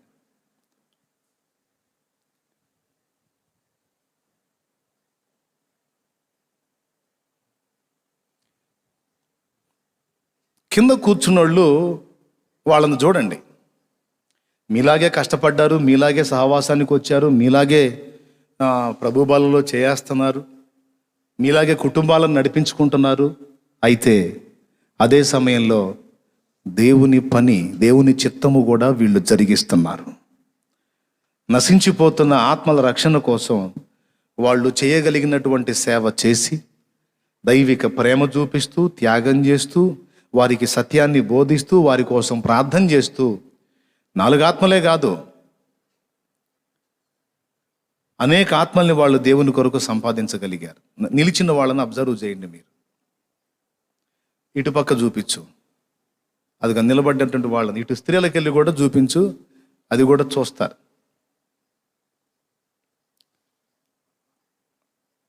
అక్కడొకళ్ళు నిలిచి ఉన్నారు. ఆ స్క్రీన్లో కనపడుతున్నారా మీకు? దేవునికి స్తోత్రం కలుగునుగాక. హల్లెలూయా. ఇప్పుడు వీళ్ళల్లో 4 ఆత్మలు సంపాదించిన వాళ్ళే కాదు, చాలామందిని రక్షించిన వాళ్ళు ఉన్నారు. మానస 4 ఆత్మలేనా నువ్వు? 10 ఆత్మల రక్షణలో నడిపించింది. ఇట్రా, దగ్గర ఇక్కడ రా, పర్లేదా? సోదరి 60 ఆత్మల్ని రక్షణలోకి నడిపించింది. అట్లా నువ్వెంతమందిని తల్లి? 4 ఆత్మల్ని. నువ్వుమా 10 ఆత్మల రక్షణ నడిపి. నువ్వుమా 6 ఆత్మల రక్షణ నడిపించింది. 10 ఆత్మల్ని, 7 ఆత్మల్ని, 10 ఆత్మల్ని. ఇప్పుడు ఎందుకు మీరు అట్లా ఆత్మల్ని రక్షించారు? కింద కూర్చున్నాడు చూడు, ఎంత తెలివిగా కూర్చున్నారు.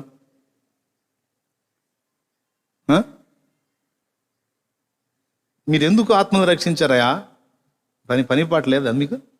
వాళ్ళు చూడు, అంటే వీళ్ళు కూడా ఒకరిద్దరిని రక్షించి ఉంటారులే, టెన్షన్ పడవాకండి. వీడు మమ్మల్ని క్లీన్గా బుక్ చేస్తున్నాడని చెబుతున్నమాట వరుస. ఒకవేళ ఇంతవరకు మీలో ఆ భారం లేకపోతే ఖచ్చితంగా ఈ రోజు నుంచి ఆ భారాన్ని కలిగి ఉండటానికి జాగ్రత్త తీసుకోండి. మళ్ళా నేను నిలబెట్టినప్పుడు నేను కూడా నిలబడాలి. కనీసం 4 ఆత్మలు ఒక్క ఆత్మనైనా రక్షించి నేను నిలబడాలి. కనీసం 2 ఆత్మలు రక్షించిన వాళ్ళు ఉన్నారా మీలో? కూర్చునే వాళ్ళలో అన్న నేను 2 ఆత్మలు రక్షించాను అన్నాడు. లేండి మీరు కూడా అట్లయితే 2 ఆత్మలు రక్షించినా లేండి చెబుతా. పని అయితే జరుగుతుంది ముందు నీ వల్ల. స్తోత్రం. అంటే నీ బాధ్యత నువ్వు గుర్తుపట్టగలిగావు. నేను వెళ్ళి దేవుని సన్నిధిలో కనబడి ప్రార్థన చేసుకొని రావటమే కాదు, కాయల్లేని చెట్లులాగా సంవత్సరాలు ఎరువేసి ధాన్యం వేసి నీరు పోసి పెంచి పెద్ద చేసిన ఒక్క పండు కూడా ఇవ్వని పనికి మాలిన చెట్టు వలెగాక. కనీసం 2 కాయలు కాసిన సంతోషమేగా. ఒక్క పండైనా దొరికిద్దని కదా వెతికాడు అంజూరపు చెట్టు దగ్గర. మనోళ్ళు పాట పాడతారు కదండి, ఆయన పేరు ఏం పేరు? మల్లెల కృపారావు గారు, దైవజనుడు. అంజూరపు చెట్టొకటి నాటెను ద్రాక్షావనమందు, అంజూరపు చెట్టొకటి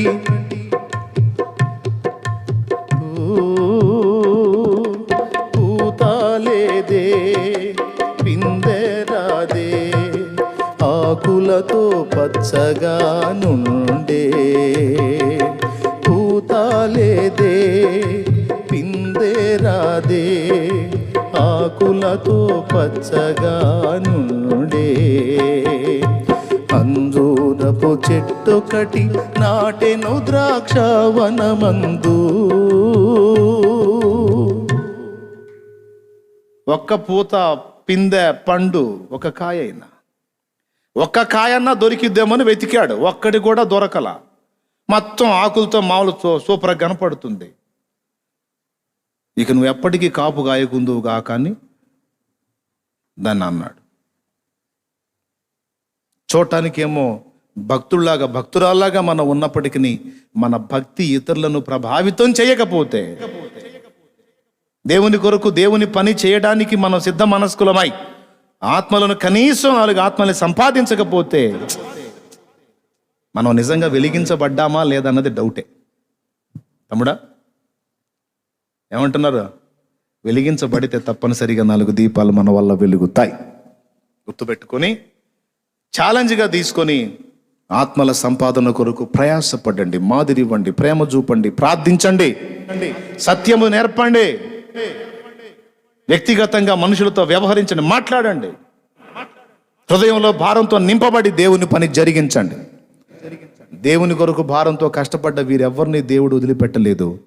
వారందరికీ దేవుడు తోడై ఉండి వారి ప్రతి బాధ్యత నెరవేరుస్తాడు. ఏ పని చేయకపోయినా దేవుడు నీ బాధ్యతలు కూడా ఎన్నో నెరవేర్చాడు. పని చేయకపోతేనే నెరవేర్చిన దేవుడు ఇంకా ఆయన పనిలోకి నువ్వు వచ్చి ఆత్మల కొరకు భారం కలిగి ఉంటే నీ బాధ్యతలు మరి నిశ్చయముగా నెరవేర్చును కదా. హల్లెలూయా.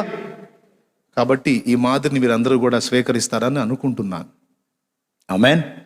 కూర్చోండి. Thank you. ఉన్న వాళ్ళలో అనేక మంది లేచి సాక్ష్యం ఇచ్చారు. సో మిగిలిన వాళ్ళందరూ కూడా ఇదే భారంతో నింపబడాలని నా ప్రార్థన. ఈ మాట చేత మిమ్మల్ని ఏమన్నా నేను అభ్యంతరపరిస్తే నన్ను అన్యదా భావించకండి. మరి రేపు యేసయ్య దగ్గర నిలబడి బహుమానం పొందాలంటే మరి బహుమానం ఎలా వస్తుంది? అవునా? పాట పాడతాం మనం, అది పాడొచ్చా? బహుమానం పొందే పాట పాడొచ్చా? పాడటం లేదుగా. యేసయ్య ముందు నిలబడి మనం బహుమానం స్వీకరించాలంటే మరి ఒట్టిగా ఎట్లా?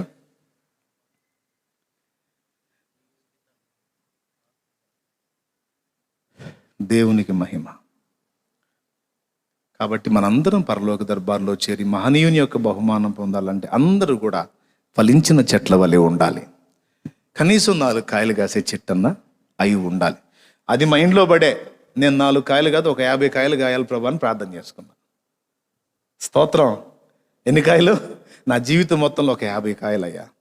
మరీ ఈ చెట్టు ఏందిరా పనికి మాలిన చెట్టు, మరీ 4 కాయలని అనకుండా ఒక 50 కాయలు. ఏదో నా స్థాయికి, నీ స్థాయికి ఒక 5 కాయలు అనుకో. ఒక్క కాయ ఉన్న స్తోత్రం. ఆయన వచ్చి చూసే నాటికి నీకుగా ఒక్క కాయ కాసిన సంతోషం. పర్వాలేదులే, ఒక్క ఆత్మనైనా నువ్వు రక్షించగలిగావు నీ మాదిరితో, సంతోషం నాయన అంటాడు. లేకపోతే బహుమానం ఏముంటుంది?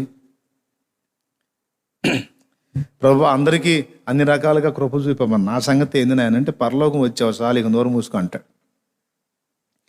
పరలోకం వచ్చిందే నీకు బహుమానం. పెద్ద ఏం చేసావు ఏంది? నువ్వు ఆదివారం చర్చికి వెళ్ళటమే అంతంత మాత్రం, మళ్ళీ నీకు బహుమానం, నోరు మూసుకొని కూర్చో అంటాడు. కాబట్టి మనందరం కష్టపడాలి దేవుని సమాధానం పొందినట్లు. ఇప్పుడు వచనం దగ్గరికి వస్తున్నా, 2 మాటలు చెప్పి ప్రార్థన చేస్తా.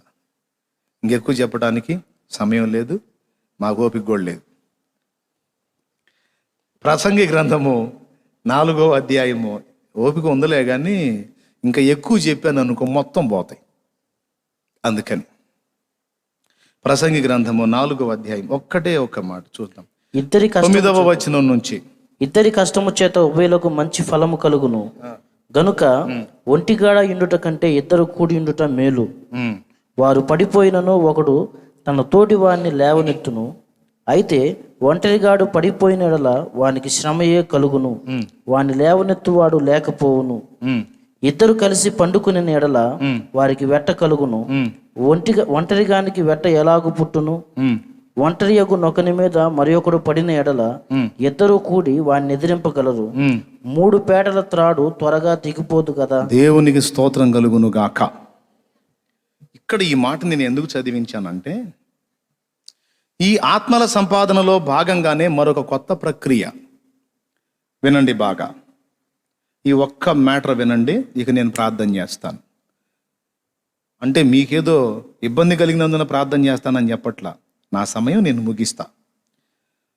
లైవ్లో ఉన్నోళ్ళు కూడా జాగ్రత్తగా వినండి.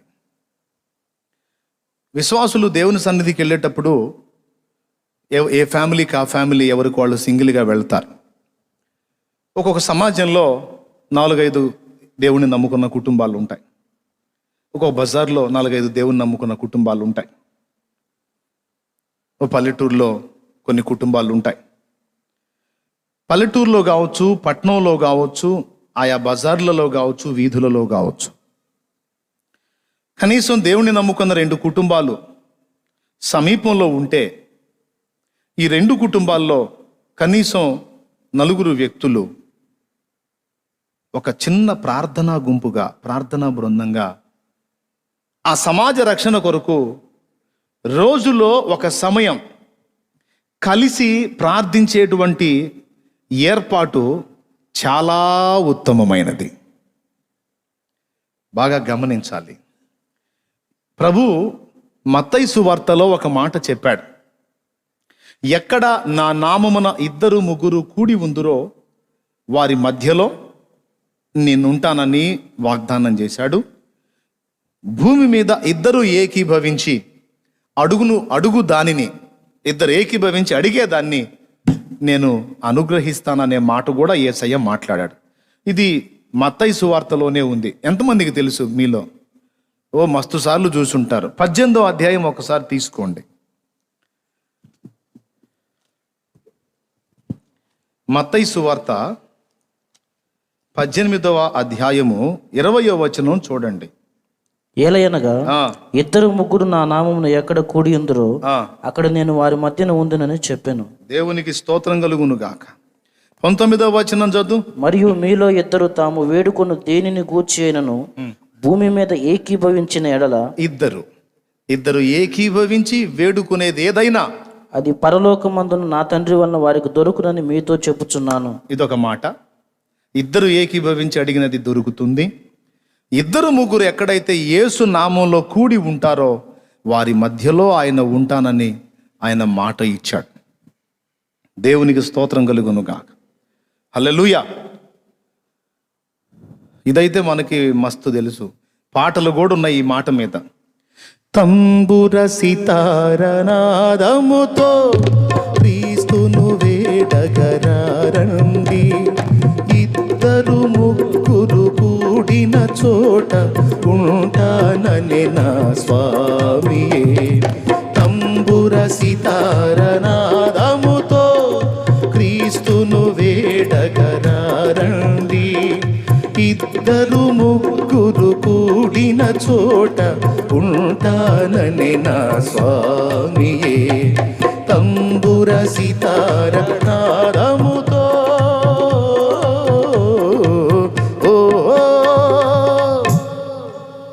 దేవునికి స్తోత్రం. పురుషులు కావచ్చు, స్త్రీలు కావచ్చు, ఓ ప్రదేశాన్ని ఎంపిక చేసుకుని, పురుషులైతే బయట ప్రదేశాల్లో కూడా కూడుకోవచ్చు, స్త్రీలైతే గృహాలలో చక్కగా 2-3, లేదు ఒక బజార్లో 5 ఫ్యామిలీలు ఉన్నాయి, కనీసం ఒక 5-6, ఒక పూట ఏదన్నా కుదరకపోయి ఆగినా కుదిరిన రోజల్లా సాయంత్రం వేళ దినమంతా మీరు మీ పనులు చేసుకొని మీ బాధ్యతలు నెరవేర్చుకొని సాయంత్రం వేళ ఆ 8 ఆ 9 ఎప్పుడు మీకు కుదిరినప్పుడు కన్వీనియంట్గా కనీసం 1 గంట సేపు మీరు ప్రార్థనలో కూడుకోవటం వలన ఎంత గొప్ప కార్యం జరుగుతుందో మీలో కొంతమందికి తెలుసు. ఇప్పటికే కొన్ని ఉన్నాయి. అలాగ ఇంచుమించు ఒక 30 స్థలాలు ఉన్నాయి. అలా ప్రార్థనా బృందాలుగా కూడుకొని రోజు ప్రార్థన చేస్తున్నటువంటి సహోదరులు, సహోదరీలు, పురుషుల్లో కొంతమంది ఉన్నారు, స్త్రీలలో కొంతమంది ఉన్నారు. జాలాది అనే ప్రాంతంలో రోజు చాలా మంది కూడుకుంటారు. ఎవ్రీడే పురుషులు కూడుకుంటారు, స్త్రీలు కూడుకుంటారు. రోజు వాళ్ళు ప్రార్థన చేస్తారు. దీనివల్ల ప్రయోజనం ఏంటి? అలాగా ఒక సమాజంలో ఉన్నటువంటి విశ్వాసుల్లో కొంతమంది కలిసి కూడుకొని ప్రార్థించటం వల్ల వనుగూరే ప్రయోజనం ఏంటి అంటే, మొట్టమొదటి ప్రయోజనం, అలా కలిసి ప్రార్థించటం ద్వారా మనం పాపంలో పడేదానికి అవకాశాలు తక్కువగా ఉంటాయి. నంబర్ 1. నంబర్ 2, ఒకవేళ ఆత్మీయంగా మనం దిగజారే పరిస్థితి వస్తే ఏ రోజుకు ఆ రోజు మన సాటి సహోదరులు మనతో కలిసి ఉంటున్నారు కనుక ఒకరి చేత ఒకరం హెచ్చరింపబడి భద్రపరచబడతాం. ఎందుకంటే ఇక్కడ చదివాం మనం ప్రసంగిలో, ఒకడు పడిపోయినను మరి ఒకడు వానిని లేపును. దేవునికి స్తోత్రం కలుగును గాక. అదే ఒంటిగాడు ఉంటే వాడు పడిపోయిన ఎడల వానిని ఎవడో లేపును అనుంది. అదే కలిసి కనీసం 2-3గా కలిసి ప్రార్థన చేయటం అనే ప్రక్రియని అలవాటు చేసుకోవటం వల్ల మొదట అనుకూరే ప్రయోజనం ఏంటంటే మనం పాపంలో పడిపోయే అవకాశాలు తక్కువ. ఒకవేళ ఎవడైనా పడిపోయే ప్రమాదం ఉంటే సాటి సహోదరి సహోదరుడు చేత హెచ్చరింపబడతారు కనుక భద్రంగా ఉంటారు. 2, మూడవది, ఇద్దరు ఏకీభవించి అడిగినందున వాళ్ళ సమస్యలు ఎంతటివైనా వాటికి సమాధానం దొరుకుతుంది. రాసుకోండి ఇంట్రెస్ట్ ఉంటే. పురుషులు కానీ స్త్రీలు కానీ మీ గృహాల దగ్గర మీ సమాజంలో ఉన్న నలుగురిని సమకూర్చి ప్రార్థన చేసుకోవటం వల్ల డైలీ 1 అవర్, పురుషులు కూడా అట్లా చేసే స్థలాల్లో గురవాయిపాలెం ఉంది, జాలాది ఉంది, తర్వాత మైదవోలు ఉంది, కావూరు ఉంది. కావూరులో అయితే మొన్న భయంకరమైన వేసవి కాలంలో ఇటు చెవులో గాలి ఇటు దోలుతుంది. ఆ టైంలో వాళ్ళు పొలంలో ఉన్న వేప చెట్టు కింద ఒక కుంకుడు చెట్టు, పెద్ద చెట్టు, ఆ చెట్టు కింద చాలామంది రౌండ్ వేసి కూర్చొని ప్రార్థన చేస్తూ ఉన్నారు. నన్ను కూడా దేవుడు నడిపించాడు. దేవుని వర్తమానం వాళ్ళకి అందించి వాళ్ళని బలపరిచి వచ్చాను. చాలా సంతోషం వేసింది నాకు. లాక్డౌన్లో చర్చిలన్నీ బ్రేక్ అయినా వాళ్ళు పొలంలో మరి ఎడమెడంగా కూర్చొని చక్కగా కుంకుడు చెట్టు కింద ప్రార్థన చేస్తూ ఉన్నారు. అంత భయంకరమైన వేడిలో 42 డిగ్రీలు దాటి ఉంది అప్పుడు. అంత తీక్షణమైన వేడిలో ప్రార్థన చేస్తూ ఉన్నారు. కొంతమందికి ఫీలింగ్, పురుషులు కొంచెం అహం పెచ్చు, అర్థమైంది. ఈ అహంకారులు పనికిరారు, దేవుని పనికి పనికిరారు. దీన మనస్సు కావాలి, వినమ్రత కావాలి, తగ్గింపు కావాలి, సాత్వికం కావాలి. అలాంటి వాడు నాయకత్వాన్ని స్వతంత్రించుకుంటాడు. అట్టి వానికే దేవుడు ఆత్మలను అప్పగిస్తాడు. అహంకారంగా నేను వాడిని పిలిచేదేంది, నేను వాడి దగ్గరికి పోయేదేంది, నేను వాడిని బతిలాడేదేంది, ఎవడైనా నా దగ్గర రావాలి అనే పెడద్రపోడు ఎవరికి పనికిరాడు. తగ్గింపు కలిగి అవసరమైతే నువ్వే వెళ్ళి సహోదరులను ప్రేరేపించి, సోదరులారా ఈ సమయం ఖాళీయే కదా, రండి మనం ప్రార్థన చేసుకుందాం అంటే, ఏం నీ కిరీటం కింద పడిద్దా లేకపోతే నీ ముత్యాలు ఏమన్నా రాలిపోతాయా అనరు కొంతమంది. అట్లా ఫీలింగ్ తీసి దెబ్బలో కొట్టి ఆ ఫీలింగ్ తగ్గించుకో. ప్రేరేపించు సాటి సహోదరులని, ఎంకరేజ్ చేయి, ప్రోత్సహించు, బలపరచు. ఫలితంగా ఇతరులను బలపరిచిన వాడివి అవుతావు, ప్రోత్సహించిన వాడివి అవుతావు. వాళ్ళని నువ్వు బలపరిస్తే వాళ్ళే నీకు ఒక భద్రతా వలయంలాగా మారిపోతారు. నేను రక్షణలోకి వచ్చినట్టు ఉండకుండా ఇళ్ళ పక్కోళ్ళకి, ఇంటి అనకోళ్ళకి, ఇంటి ముందు వాళ్ళకి అందరికీ సువార్త చెప్పడం మొదలుపెట్టా. వినండి, దీనివల్ల ఉపయోగం చెబుతున్నా. వీళ్ళని కలిసి కదిలించి ప్రార్థనలోకి ఆహ్వానించి వాళ్ళని ప్రోత్సహించడం మొదలుపెట్టా దేవునిలో. ఇప్పుడు వాళ్ళు నేను చెడిపోకుండా నాకు వాళ్ళు ఒక ప్రాకారం అయ్యారు. మా ఆవిడ మీద ఎప్పుడన్నా కోపం వచ్చిందనుకో, ఏయ్ అన్నాను అనుకో, అటుపక్కోడు పరిగెత్తుకుంటూ వస్తాడు. అన్న ఏందని ఎందుకు కాకిన పడింది. ఇక నేను ఏ అంటానికి కూడా చేయతో ఒక దెబ్బ కొట్టడానికి లేదు, ఒక బూతు తిట్టడానికి లేదు, గట్టిగా అరవటానికి లేదు, ఎక్కడ ఏ విధమైన ప్రలోభానికి లోబట్టడానికి లేదు. ఎందుకంటే అందరికీ నేను ప్రకటించున్నాను గనక అందరి కళ్ళు నా మీద పరిశీలనగా చూస్తూ ఉంటాయి గనక నేను ప్రకటించిందే నాకు ప్రాకారం అయ్యింది. వారు వారు వారు వారు కొంచెం డిమ్ అయింది కదా. రైట్, దేవునికి మహిమ చెల్లిద్దాం గట్టిగా ఒకసారి. అదే భద్రత అయింది. ప్రశాంతంగా ఎప్పుడన్నా భార్యాభర్త ముచ్చట కొట్టుకుందామన్నా కుదరట్లా. ఇంకాడు కొట్టుకొని ఇస్తారు. ఒక దెబ్బ ఏదైనా పటామని వినపడింది అనుకో, ఆ వెనకోడో ముందోళ్ళో ఎవరో ఒకళ్ళు, ఏదో చెల్లి అక్కో వచ్చింది, అబ్బా ఏందయ్యా అనుకుంటా. కాబట్టి ఒకవేళ నేను ఏదైనా తేడా కనపడ్డాను అనుకో, అయ్యా మాకు చెబుతున్న వాడివి నువ్వు ఇట్లా చేయొచ్చా అంటే ఇంకేం చేసేది నేను? ఈ మాటతో ఇక కుళ్ళబొడి చాడు పెడతారు. ఇక నేను మళ్ళీ బుద్ధి తక్కువ పనులు ఏం చేయకుండా వాళ్ళే కాపాడతారు అనమాట. ఇలాగ మనం నలుగురిని బలపరచడం వల్ల ఎంత మేలు తమ్ముడు. మొట్టమొదట వాళ్ళు నీలో దేవత్వాన్ని చూస్తారు, ప్రోత్సహించబడతారు, చక్కగా కూడుకుంటారు. వాళ్ళు ఒకవేళ బలపడితే నీ పేరు చెప్పుకుంటా, ఫలానా అన్న మమ్మల్ని రోజు ఇట్లా కోడేసి మాకు ఇలాగ భక్తి నేర్పితే ఈరోజు మేము మోకాళ్ళ ప్రార్థనలో బలపడ్డాం అని నిన్ను గురించి చెప్పడానికి ఒక సాక్ష్యం నీకు లభిస్తుంది. ఒకవేళ నువ్వు పడిపోయే అవకాశం ఉంటే వాళ్ళే నేను రౌండప్ చేసి లేబడతారు. ఉందా లేదా దీనిలో ప్రయోజనం? 3 సంగతులు. మొట్టమొదటిది ఏంటి? మనం చెడిపోయే అవకాశం ఉండదు. రెండోది, ఒకడు పడిపోయినా ఇంకొకడు లేపే అవకాశం ఉంటుంది కలిసి ప్రార్థించటం వల్ల. మూడవది, 2-3 ఏకీభవించి అడిగితే నేను వింటానన్నాడు. రాసుకోండి, అందుకే చెప్పేది నేను, రాసుకోండి అని. 4వది, అలాగే ఎప్పుడైతే మనం రౌండ్ చేసి ప్రార్థన చేస్తామో మన మధ్యలో ప్రభు ఉంటాడు.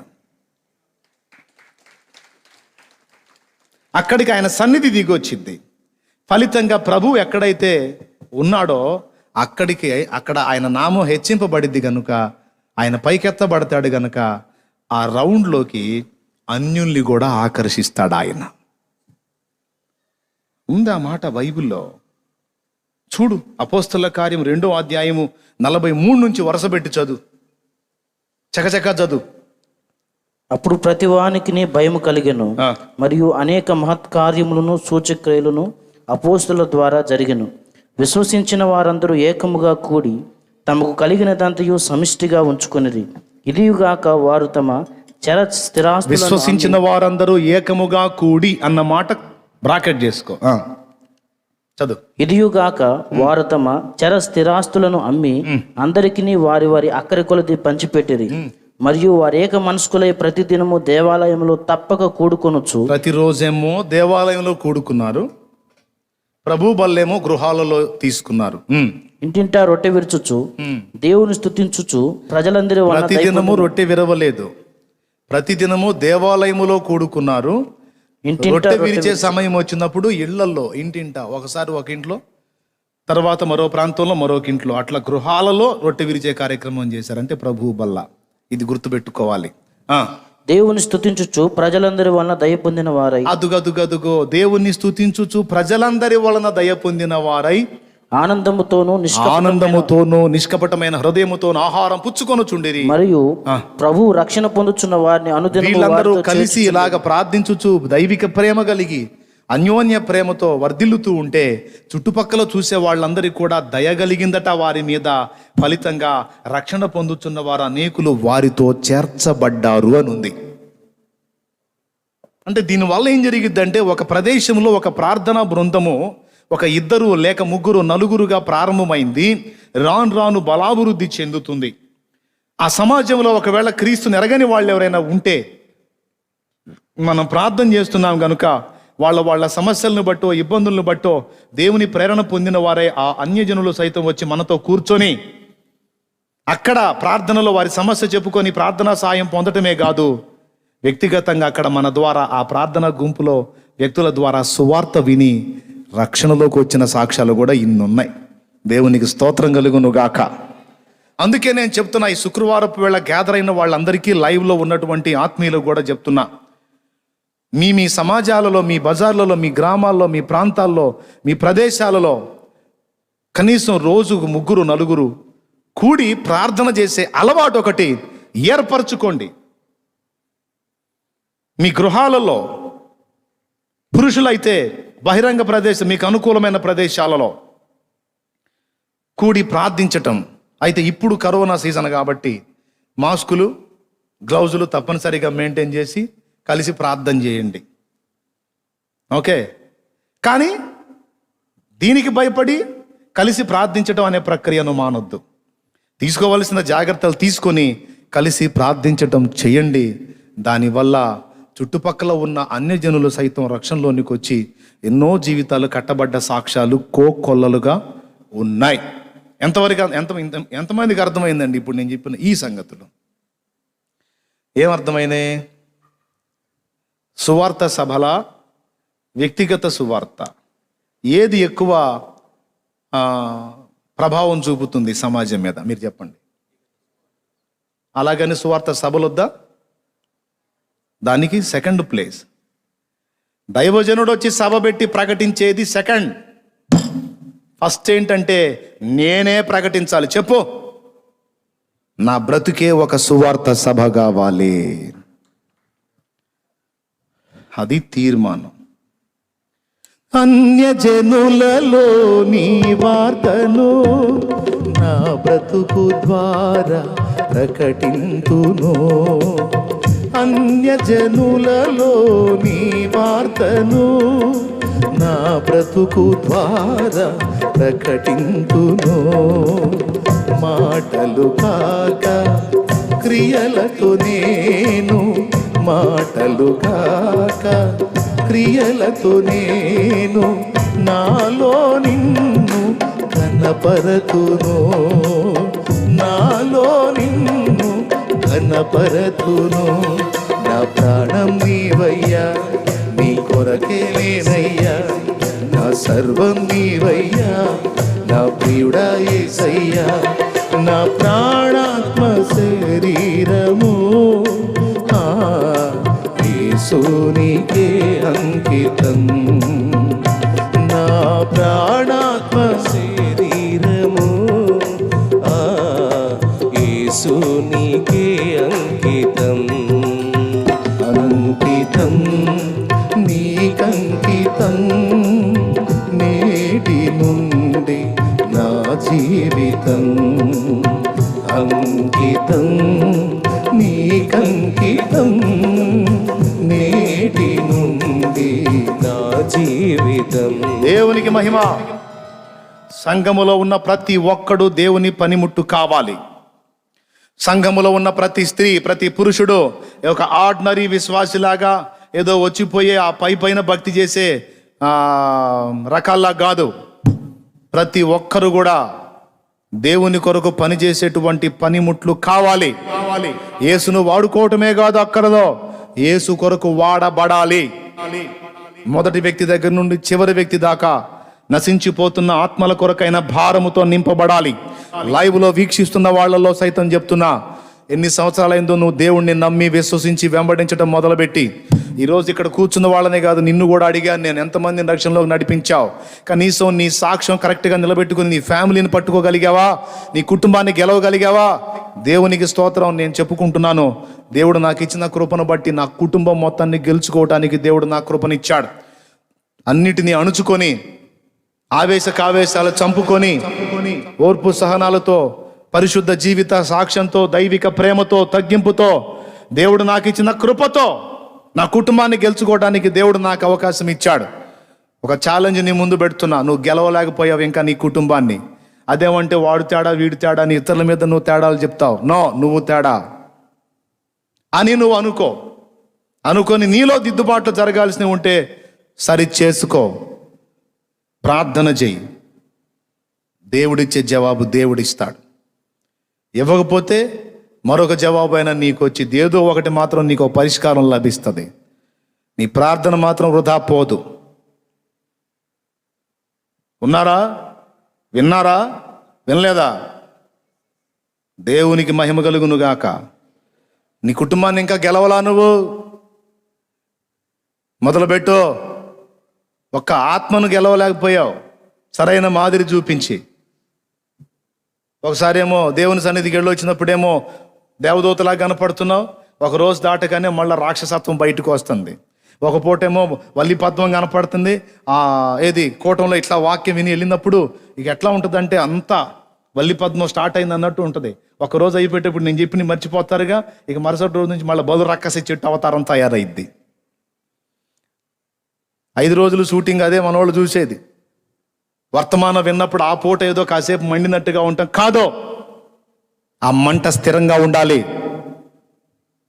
నీ వారిని గెలుచున్నంత వరకు నీ మాదిరి మిస్ కాకూడదు. నీ సాక్ష్యానికి భంగం రాకూడదు. భద్రంగా నీ వంతు నువ్వు జాగ్రత్తగా మెళకుగా అడుగులు వేయాలి. కాపాడమని దేవుణ్ణి కూడా సాక్ష్యం కొరకు వేడుకోవాలి. హల్లెలూయా. నేను ముగించబోతున్నాను. చివరి శ్వాస విడిచేంత వరకు నాదు సాక్ష్యము కాపాడుమో. చివరి శ్వాస విడిచేంత వరకు నాదు సాక్ష్యము కాపాడుమో. సాక్ష్యము చెదరి పోవుట కంటే, సాక్ష్యము చెదరి పోవుట కంటే ముందే మరణము కలిగించుమో. ముందే మరణము కలిగించుమో. నా ప్రాణం నీవయ్యా, నీ కొరకే నేనయ్యా, నా సర్వం నీవయ్యా, నా ప్రియుడా యేసయ్యా. నా ప్రాణాత్మ శరీరము యేసు నీకే అంకితం. నా ప్రాణాత్మ శరీరము యేసు నీకే అంకితం. అంకితం నీకంకితం, నేటి నుండి నా జీవితం. అంకితం నీకంకితం, నేటి నుండి నా జీవితం. దేవునికి మహిమ. నీ కోడలు చెప్పగలిగిద్దా? క్రైస్తవురాలవైన నువ్వు అత్తగా ఉన్నావు, నీ కోడలు చెప్పగలిగిద్దా? మా అత్త దేవ స్వభావం కలిగింది, దేవుని సంబంధి. ఆమె అత్త కాదు, నాకు అమ్మ. ఆమెను బట్టే నేను మారానని నీ కోడలు నిన్ను గురించి చెప్పగలిగిద్దా? అత్తమ్మా, ఏమ్మా, నా కోడలు బంగారు తల్లి, దేవుణ్ణి నమ్ముకున్న బిడ్డ. యేసు ప్రభు ఎట్లుంటాడో తెలియదు. నా కోడల్లో ప్రతిరోజు నేను యేసును చూస్తున్నానని నీ అత్త చెప్పగలిగిద్దమ్మా కోడలు. అదే సాక్ష్యం.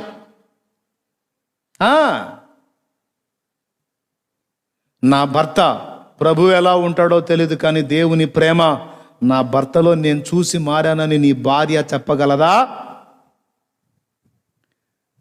నా భార్య దేవుణ్ణి నమ్ముకుంది, యేసు ప్రభు ఎలా ఉంటాడో నాకు తెలియదు, కానీ నా భార్య ఓర్పు, సహనం, ప్రేమ, క్షమాగుణం, తగ్గింపు, పరిశుద్ధత, నీతి, ప్రతిరోజు నేను ఆమెలో దేవుణ్ణి చూస్తున్నానని నీ భర్త చెప్పగలిగే సాక్ష్యం నీకుందా? నా అల్లుడు దేవుణ్ణి నమ్ముకున్నవాడయా, నా అల్లుడిని చూసి నేను మారాను అని నీ అత్తమామలు నిన్ను గురించి చెప్పగలరా అల్లుడు? లేకపోతే నువ్వు చర్చిలో ఒక విధంగా, నన్ను బయట ఇంకొక రంగు కనపడుతున్నందున నీ సాక్ష్యం పోతుందేమో చూసుకుంటున్నావా అల్లుడు? అవసరమైతే మనం ఎంత వేదననైనా సహించడానికి ఇష్టపడాలి, కానీ సాక్ష్యం పోగొట్టుకునే పిచ్చి పని ఎన్నడూ కూడా మనం చేయకూడదు. నా బిడ్డల్ని బట్టి నేను మారాను అనగలడా నీ తండ్రి, నీ తల్లి?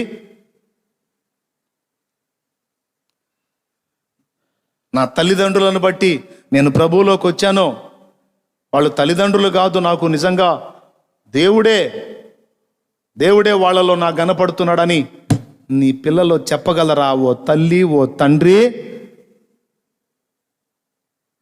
ఉందా ఆ సాక్ష్యం?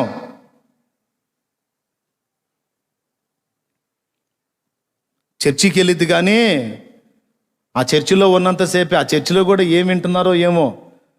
ఇంత అన్యాయం చేసింది మరి నా బిడ్డకి ఎవరు? అత్త. చర్చికి వెళ్తారు మళ్ళీ అని నాకింత అన్యాయం చేస్తుంది నా కోడలు అని నీ అత్త చెప్పకూడదు. మరి అత్త నాకింత వంచన చేసిందని కోడలు చెప్పకూడదు. కుటుంబంలో ఎవ్వరికి ఏ సాక్ష్యం కూడా మిస్ కావటానికి లేదు. అలాంటి క్రమమైన భక్తి జీవితం సాధన చేసి సాక్ష్యం పరిమళిస్తే నీ వాళ్ళు మారటం ఎక్కువ టైం పట్టదు. కానీ అది జరగలేదు అంటే దొరికిపోయావు నువ్వు. భక్తి ముసుగేసుకున్న ఒక వేషధారాన్ని నిన్ను అనుకుంటున్నారు. భక్తి ముసుగేసుకుంటుంది, భక్తి ముసుగేసుకుంటున్నాడో, కానీ అది అంతవరకే. ఆ కాంపౌండ్ దాటి బయటికి వస్తే అసలు ఒరిజినల్ వేషం బయటపడుతుంది అని చండాలపు సాక్ష్యం ఉంది. కాబట్టి ఇంట గెలవలేకపోయావు నువ్వు. ఈరోజన్నా బుద్ధి తెచ్చుకొని మొదలుపెట్టు మార్పుని. చూడాలి నీ ఓర్పుని, నీ సహనాన్ని, నీలో దైవత్వాన్ని నీ కుటుంబానికి చూపించు. ముందు నీ కుటుంబం నిన్ను గూర్చి సాక్ష్యం ఇవ్వగలిగిన నాడు, కుటుంబమే నీ గురించి గొప్పగా మాట్లాడగలిగినప్పుడు సమాజం మరి గొప్పగా మాట్లాడుతుంది నిన్ను గురించి. అందుకే పెద్దలంది ఇంట గెలిచి రచ్చ గెలవాలని. లోకులకు బోధించడం కాదు, ముందు ఇంట్లో నుంచి కదలిక రావాలి. ఛాలెంజ్ తీసుకోండి, మార్పు చెందండి. రాకడ దగ్గర వస్తుంది. ఎవ్వరు కూడా మిస్ కావటానికి వీల్లేదు. అందరూ కూడా దేవుని పాత్రలు కావాలి, దేవుని పనిముట్లు కావాలి. సంవత్సరాలు పాడిందే పాట అన్నట్టుగా బతకండి, దిద్దిందే దిద్దుడు అన్నట్టు బతకండి. దేవుని కొరకు ఆత్మలని ప్రభావితం చేయటానికి ఒక అగ్ని జ్వాల వలె మండటం మొదలు పెట్టండి. దేవుడు మనందరికీ సహాయం చేయునుగాక. హల్లెలూయా. వ్యక్తిగతంగా ప్రకటించండి. ఎక్కడ ఏ అవకాశాన్ని పోనీయొద్దు. నువ్వు కంపెనీలో పనిచేస్తే అక్కడ నీ సాక్ష్యం కాపాడుకొని నలుగురికి మాదిరిగా ఉండవు. కాలేజీలో చదువుతున్న ఒక స్టూడెంట్ అయితే మిగిలిన స్టూడెంట్స్ని చూసి, నిన్ను చూసినప్పుడు నీ సార్స్ కావచ్చు, నీకు లెక్చర్ ఇచ్చేటువంటి లెక్చరర్స్ కావచ్చు, నీ తోటి విద్యార్థులు కావచ్చు, నిన్ను చూసినప్పుడు ఒక రెస్పెక్ట్, ఒక గౌరవం, ఈమె దేవుని సంబంధితుడు, దేవుని సంబంధని నిన్ను గూర్చి గౌరవించే విధంగా నీ ప్రవర్తనని కాచుకో. మాదిరిగా నిలబడో.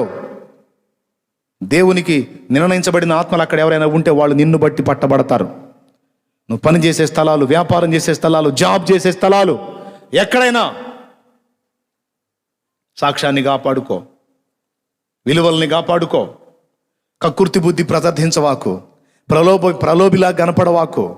అవసరమైతే నీది నష్టపో, అంతేగాని ఒకటిది కక్కుర్తి పడతాడు ఒట్టి ప్రలోభి అనే మాట తెచ్చుకోవద్దు, లోబి అనే మాట తెచ్చుకోవద్దు.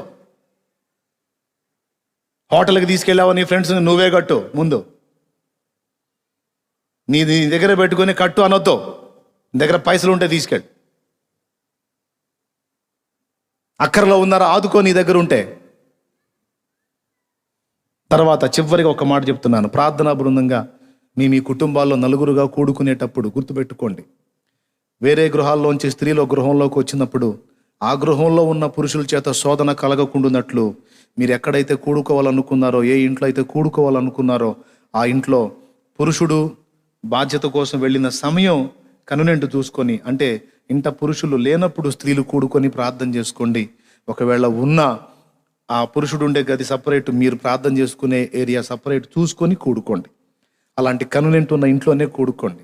అంతేగాని మీరు కూడుకొని ప్రార్థన చేస్తుంటారు, ఆ మారు మనసు లేనివాడో లేకపోతే మారు మనసు ఉన్నవాడో ఎవడో ఒక జంటు ఆ ఇంట్లో ఉన్నప్పుడు, మీరు నలుగురుగా స్త్రీలు అక్కడ కూడుకున్నప్పుడు అతను శోధించబడవచ్చు, శోధనలకు ఎదురుగావచ్చు. ఎందుకంటే ఎక్కడ దొరికిద్దా అని చూస్తాడు సైతానుగాడు. వాడికి అవకాశం ఇవ్వకుండా పురుషులుగా ఒక ఇంట్లో కూడుకోవాలనుకుంటే, నలుగురు పురుషులు ఒక ఇంట్లోకి వచ్చి ప్రార్థనా బృందంగా కూడుకొని ప్రార్థన చేసేటప్పుడు పరిచర్య అంతా కూడా పురుషుడు, ఆ ఇంట్లో ఉన్న పురుషుడే చేయాలి. స్త్రీ వచ్చి ఈ నలుగురికి పరిచర్య చేసే ప్రక్రియ పెట్టొద్దు. ఎందుకంటే నలుగురు గ్యాదర్ అయి ప్రార్థన చేసుకునే వాళ్ళు ఎవడి మనసు ఎలా శోధించబడేదో తెలియదు కనుక, నీ ఇంటికి నలుగురు పురుషుని నువ్వు ఆహ్వానిస్తే సోదరా, వాళ్ళకి సమస్త ఉపచారం నువ్వే చెయ్యి. స్త్రీ పక్కన ఉండాల్సిందే. అప్పుడు శోధనకు అవకాశం ఉండదు. అర్థమైందని నేను చెప్పింది. దేవునికి స్తోత్రం కలుగును గాక. ఎంతమందికి అర్థమైంది? వందనాలు. అలాగే స్త్రీలు గ్యాదర్ అయ్యేటప్పుడు కూడా పురుషుడు లేని సమయం అయితే నలుగురు స్త్రీలు కలిసి ప్రార్థించుకోవడానికి అవకాశం ఉంటుంది. అది పగటి వేళ కావచ్చు, సాయంత్రం వేళ కావచ్చు.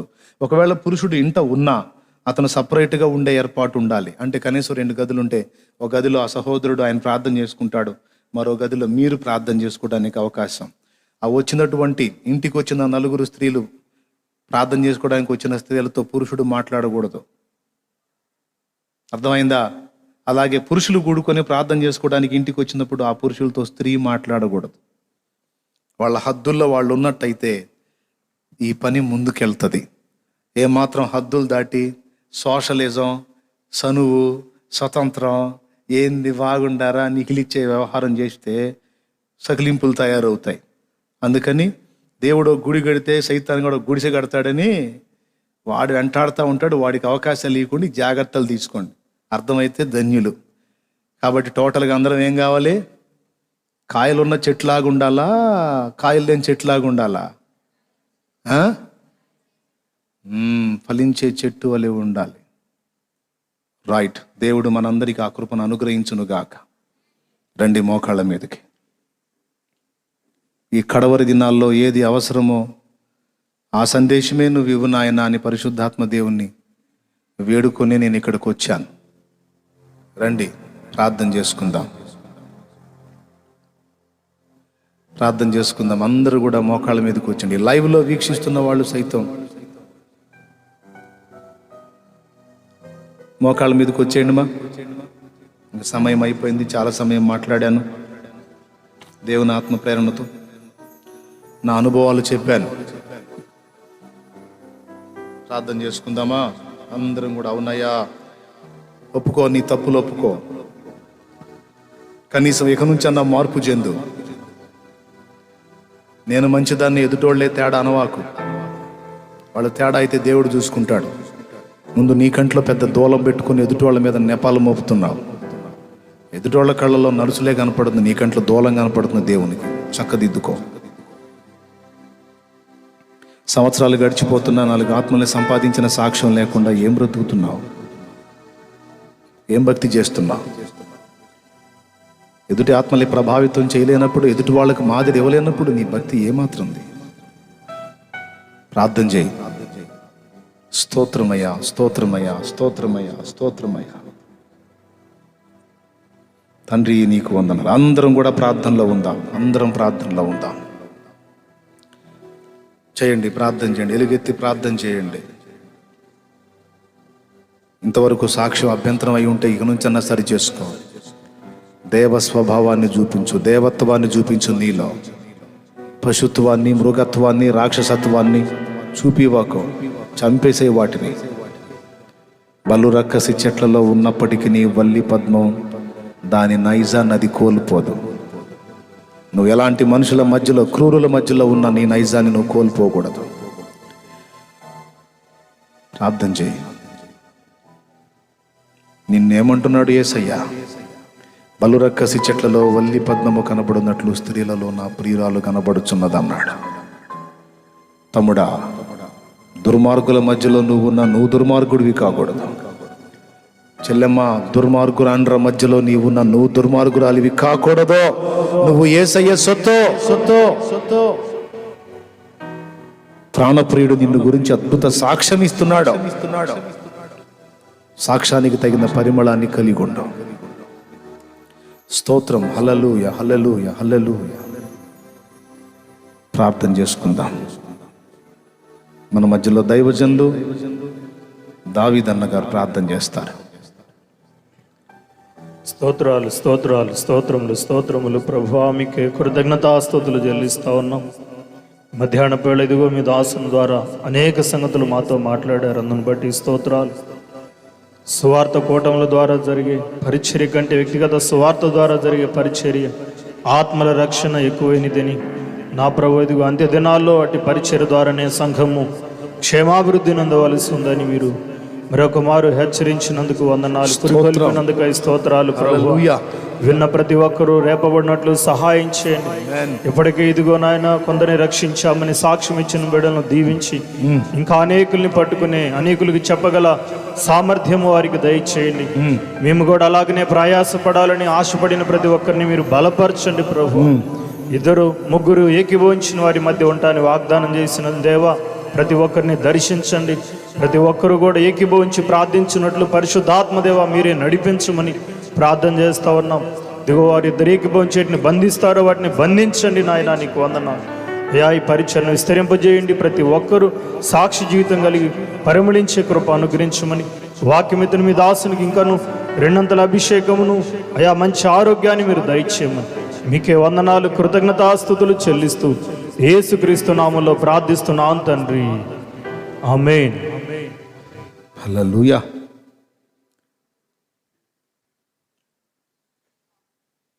వాక్యం విన్నప్పుడు స్పందించడం కాదు, మర్చిపోవద్దు.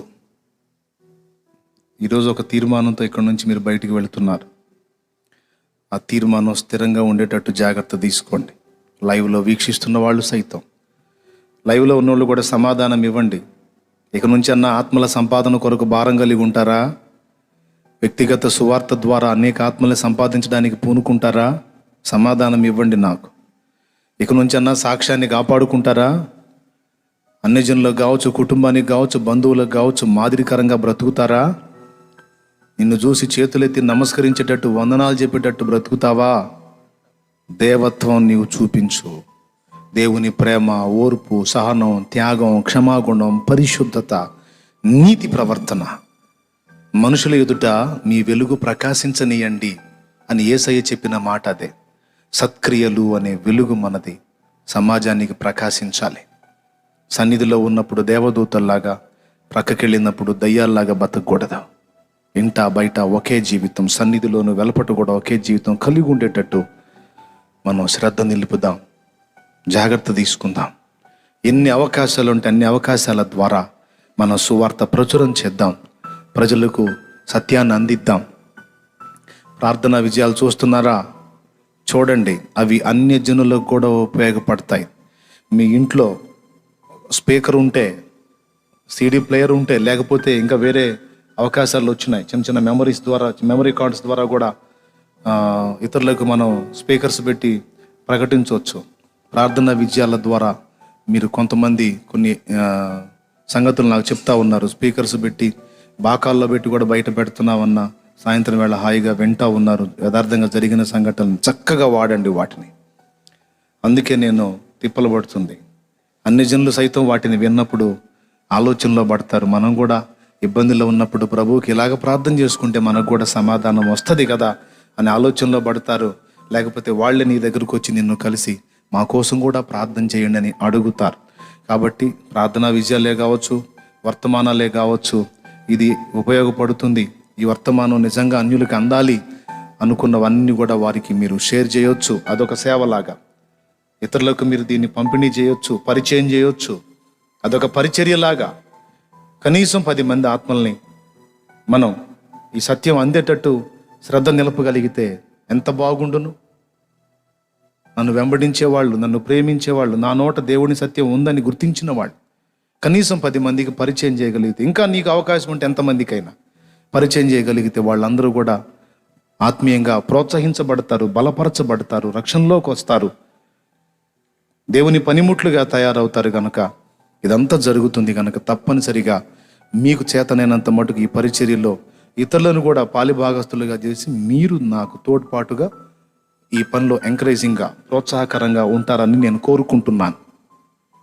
మరి వేరే దేన్ని ఆశించి కాదు. సమయం తక్కువగా ఉంది, రాకడ దగ్గర వస్తుంది.